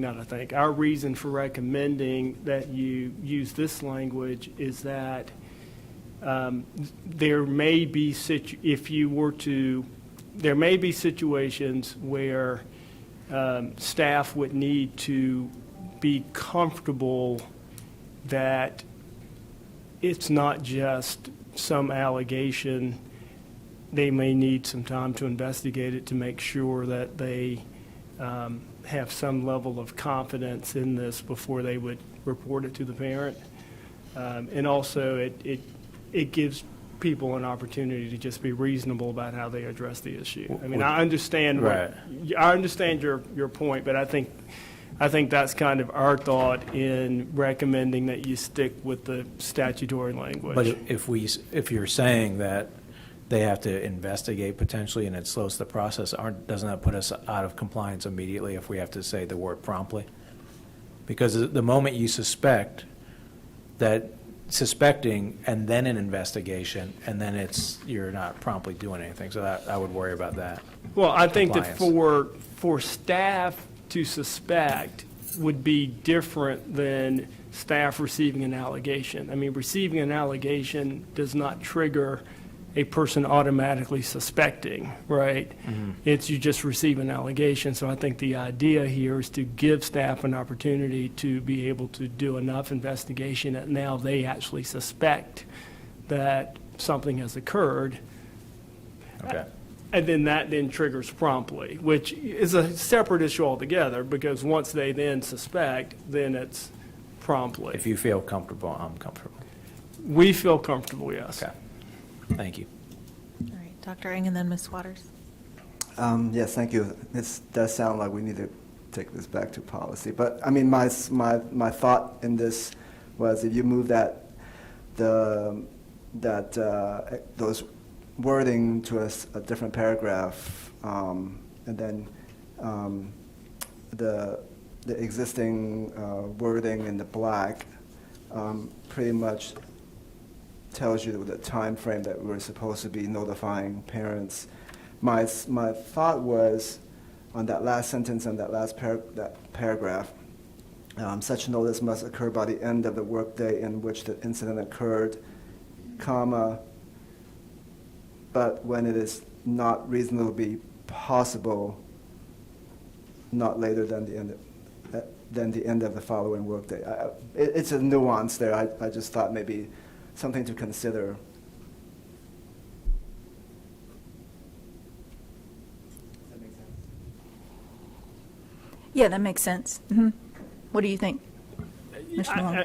I mean, it seems to me that the policy could be revised to address the change that's actually being brought forward tonight, and then if the board wants to send it back to back to the policy committee to look at the last sentence as it relates to alleged offenders, that you could review that in policy committee and decide how to address that last sentence, if at all. They are actually two different situations, so you don't have to decide both of them tonight. Ms. Waters? Thank you. Just a clarifying question. Now, are we talking about suspecting, or when the situation is the first thing that says notification to law enforcement has occurred? So that's where I guess I'm not understanding when is Correct. it when you've been referred to law enforcement, or Correct. just the suspect and then there's an investigation. And that's exactly part of the reason that we're saying to pull the sentence out, this paragraph out, and make it a separate paragraph, so that when law enforcement's been notified, which is the original policy language, is you've notified law enforcement that the student is an alleged offender, then that's when you would notify the parent at the end of the workday in which the incident occurred, when reasonably possible, but not later than the end of the following workday. So when you've notified law enforcement, that's when you notice. The other one is suspected, and again, that's when you suspect that the student is the victim, and that's when you suspect that the student is the victim, that's when you would notify promptly. So they're two separate provisions. And just, again, from a parent lens, I had a situation where the school notified me promptly, and I appreciated that, and I would want that kind of experience for other parents whose child may be in a situation like that. So that's why I do place that advocacy so strongly, and hope we'll have further discussion around that.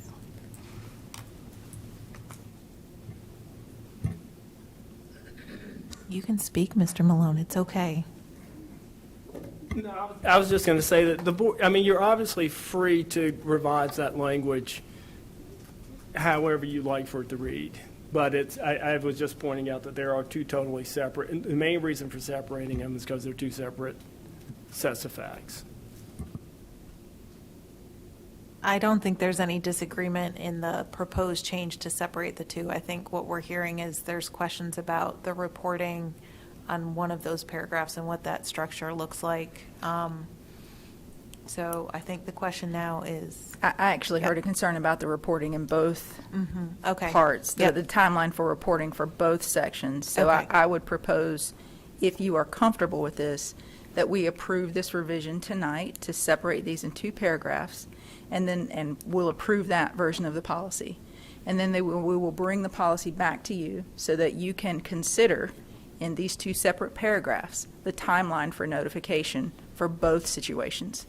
If you are comfortable with that and would like to pursue those revisions, then we can bring that back to you at a future policy committee meeting. I think that sounds reasonable.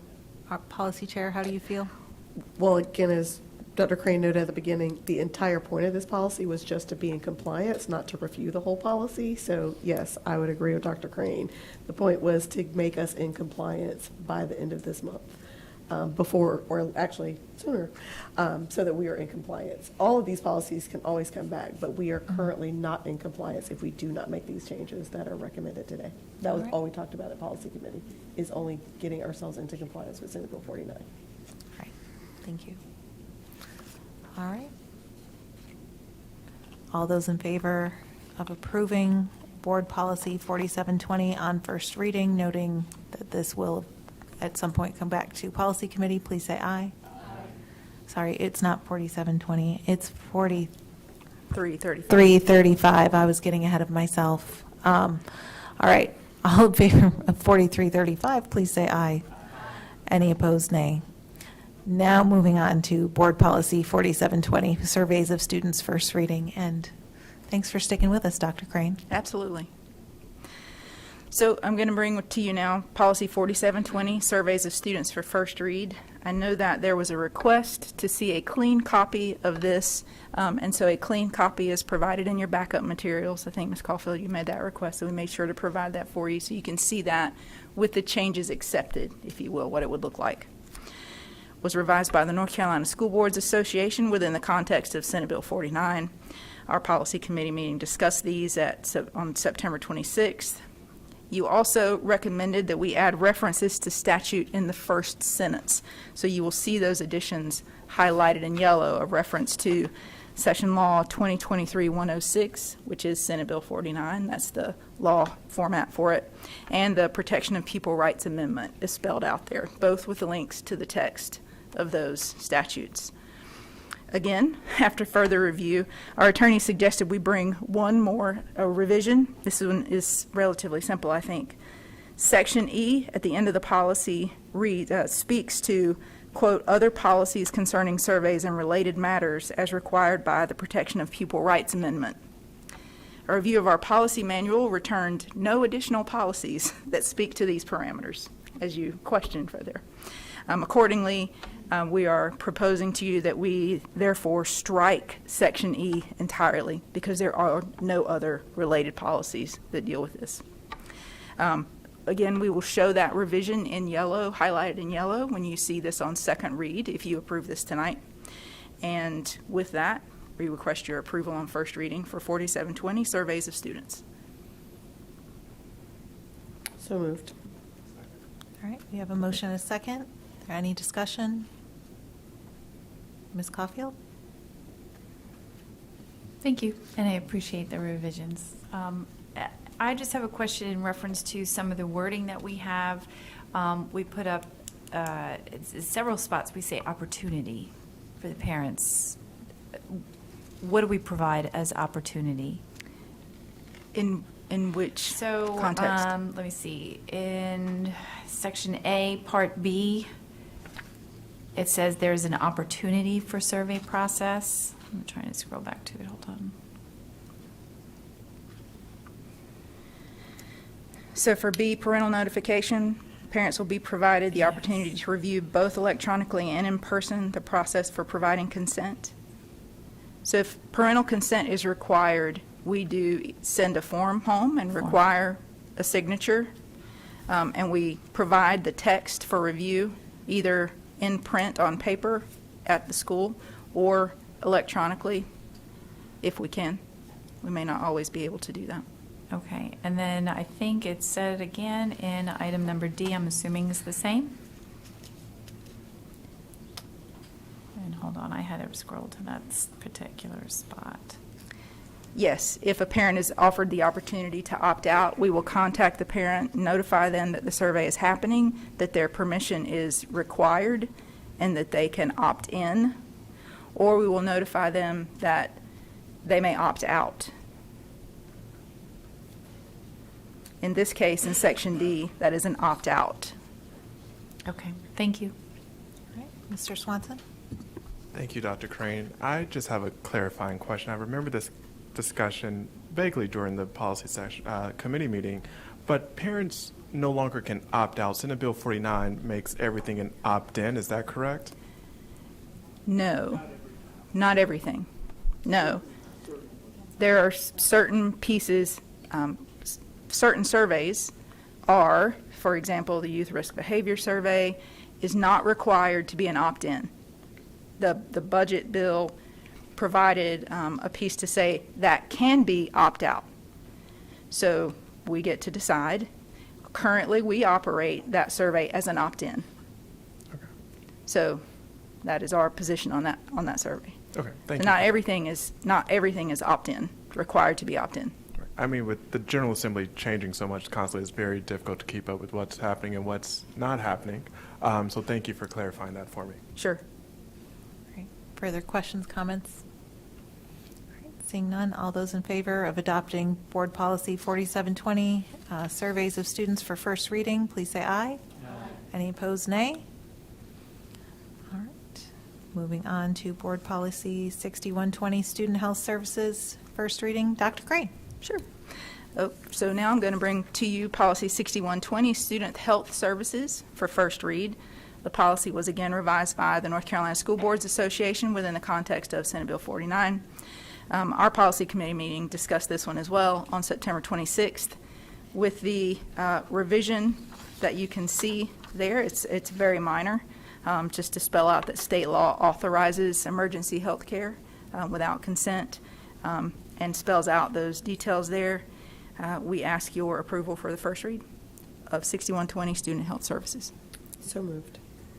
All right, we have a motion and multiple seconds.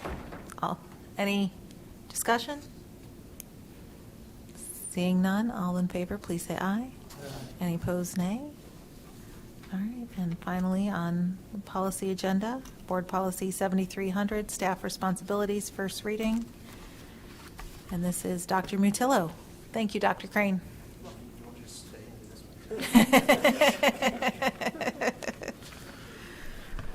Good evening, everyone. Tonight, I'm bringing Policy 7300, Staff Responsibilities and Code of Ethics for the first read. This policy was written by the School Boards Association, and we're bringing it as part of our policy migration. You'll see multiple additions throughout the policy in blue, and the majority of these come from current policies and RMP that this new policy will replace once adopted. I'll stop short of reviewing all the changes for you, but essentially this is our policy that speaks to our responsibility as employees to serve as good role models and examples and display high ethical standards, honesty, integrity. The policies that this would replace, if adopted by the board: 2300, responsibility for compliance with board policy; 2303, criminal records check; 3242, unethical influence; 4202, responsibilities and duties; and then 2305, the RMP number 1, Code of Ethics and Standards of Conduct. And if you remember from policy committee, many of those are really short policies that we've been able to incorporate into this one. And as somebody who accesses policy quite a bit, any opportunity to consolidate is always a good thing. So tonight, bring this request for board's consideration of approval on first reading of Policy 7300. Is there a motion? So moved. All right, we have a motion to approve Board Policy 7300. Any questions, comments, concerns? All right, seeing none, all those in favor, please say aye. Any opposed, nay? All right, Board Policy 7300 passes for first reading. Thank you, Dr. Mutillo. Thank you, Madam Chair. At this time, we'll take a motion. We did have some closed session items that we went, You know what, before we do that, let's approve our HR recommendations for employment and appointment. I move that we approve our HR employment recommendations and hires. All right, we have a motion and a second. All those in favor, please say aye. Any opposed, nay? All right, all of our HR recommendations pass. We did some closed session right after the work session. We're going to go back into closed session. This is not, we're just trying to get things done quickly so we can get back to public comment.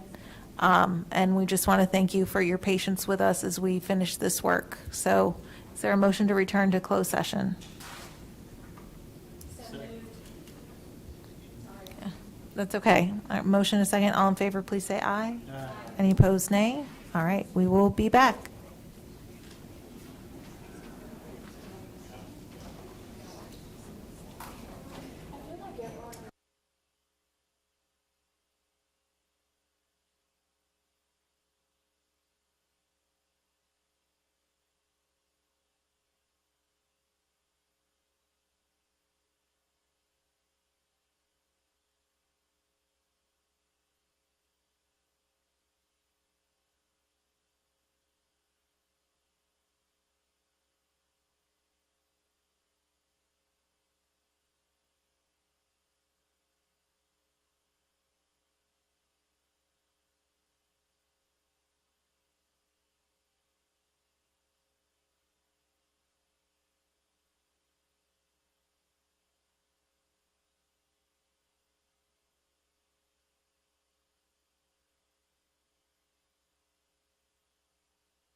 the.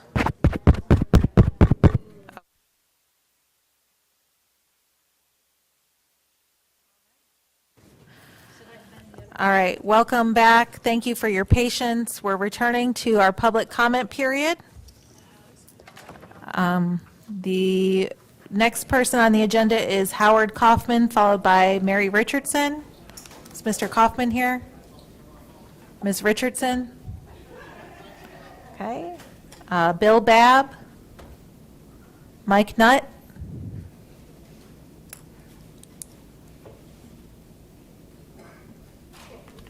Good evening. Thanks for staying late. I wanted to welcome Dr. Taylor from one Mississippi expatriate to another. He's back. Great.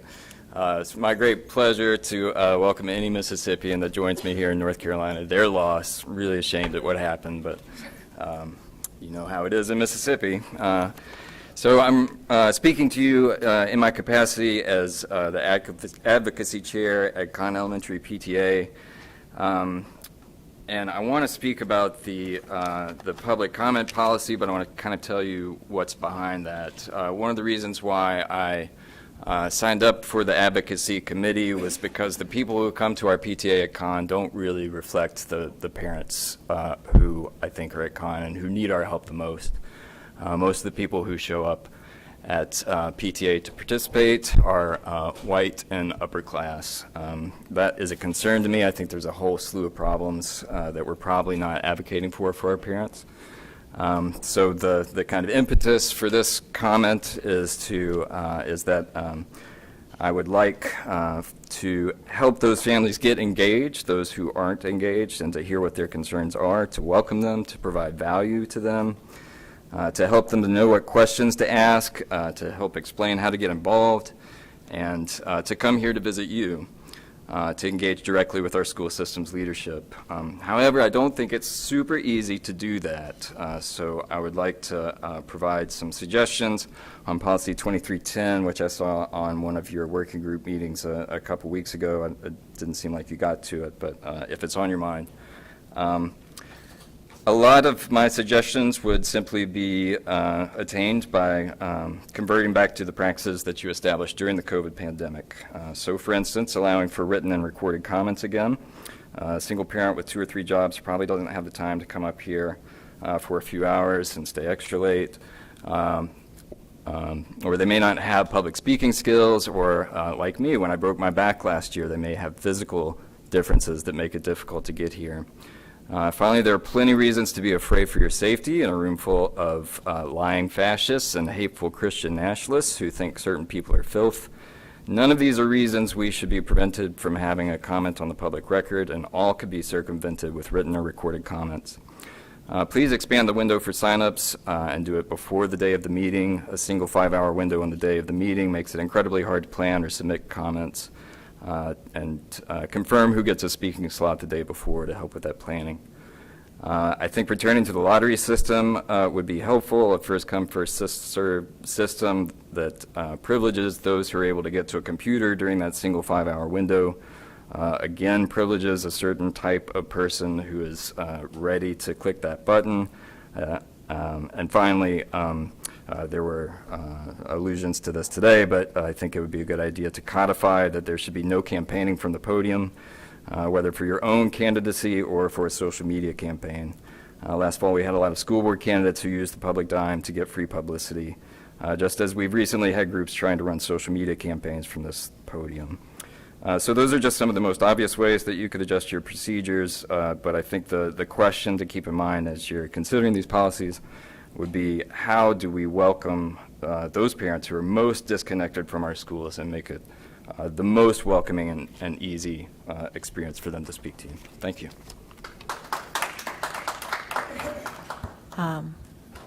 Susan Wen? Eileen Allen? Jennifer Labs? Holly Atkins? You're closing us out, Miss Atkins. Am I? Yes. Well, thank you for staying. Welcome, Superintendent Taylor. My name is Holly Atkins, President and founder of Hope for Teens. First, I appreciate the difficult position you are in by feeling the need to comply with SB 49, which is hate-filled, exclusionary, and overall wrong. January 1 comes awfully early without proper guidance and a roadmap to understand it all. A reminder, according to General Statute 115C 76.16C2, disclosure of changes to names or pronouns are not required when a reasonably prudent person would believe that disclosure would result in the child becoming an abused juvenile or neglected juvenile, as those terms are defined in General Statute 7B101. For those wanting to verify, that's page 7 of SB 49. Further, please also remember Title IX. We all go through training, and while some may want you to violate those protections, doing so is an illegal act. They say the squeaky wheel gets the oil, but what if that squeaky wheel is a metal roller skating wheel from a pair of skates back in 1972? What if that skate no longer functions overall, is unsafe, and poses so many safety concerns it has been updated in advance to the skates we have now? Skates with rubber wheels that glide better, have a means to stop, and are overall a better fit for all. In other words, those pair of skates are irrelevant, and so are their squeaks. I won't stand up here and throw books to the ground, yell, or otherwise try to make my position that squeaky wheel. Quite honestly, a lot of pacifists have made their point without being that annoying squeak, and I am quite surprised that some have forgotten what it feels like to be excluded, ostracized, and bullied, all for being who they are. Martin Luther King Jr. wouldn't have had to be a peaceful protester for equal rights if racism had never been an issue. Neither would Gandhi, Malala for women's rights, and all the many wonderful people in the past. I grew up in a biracial family in New York City, and I remember that bullying firsthand. My dad being pushed off his bike because he was riding with a white woman, being called an Oreo and a domino all through elementary and middle school because my dad was black and my mom was white. I have empathy because of my past experiences, and I've seen that racial disparity firsthand. But now people feel the need to place that hatred on the LGBTQ+ community without remembering the pain of their own past. Quick stats. At least 1.8 million LGBTQ+ youth aged 13 to 18 in the U.S. seriously consider suicide each year out of a population of 25.2 million, so in other words, 7%. More than 15% of our teens identify as part of the LGBTQ+ community and are 4 times more likely to consider suicide over the cis population. 86% of trans youth consider suicide. LGBTQ+ teens, knowing they have support and advocacy from adult, decreases anxiety, thoughts of suicide, and depression. Our teens are watching politicians be hateful, exclusionary, and wrong, all for wanting votes from narrow-minded, uncompassionate voters. This is the opposite of what the board has indicated in terms of wanting the best mental health for our students. But in order to help our students feel safe, that good mental health offer needs to be extended to the teachers and administrators. If teachers and administrators don't feel safe being who they are in the schools, our students never will, and they don't. Please work on making the schools safer for all who walk the halls, teachers and students. Thank you. This ends our public comment. We have one more item on our agenda before we adjourn, and that is the announcement of a settlement, and I will turn it over to Mr. Malone.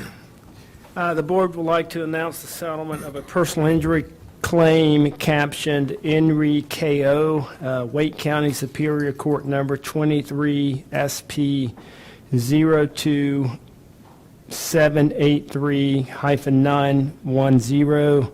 The matter was settled in the amount of $20,000. All right, thank you, Mr. Malone. We've now reached time of adjournment. Is there a motion to adjourn? Motion to adjourn. All right, we have a motion from Vice Chair Hagerty, a second from Mr. Swanson. All those in favor, please say aye. Any opposed, nay. We are now adjourned. Thank y'all.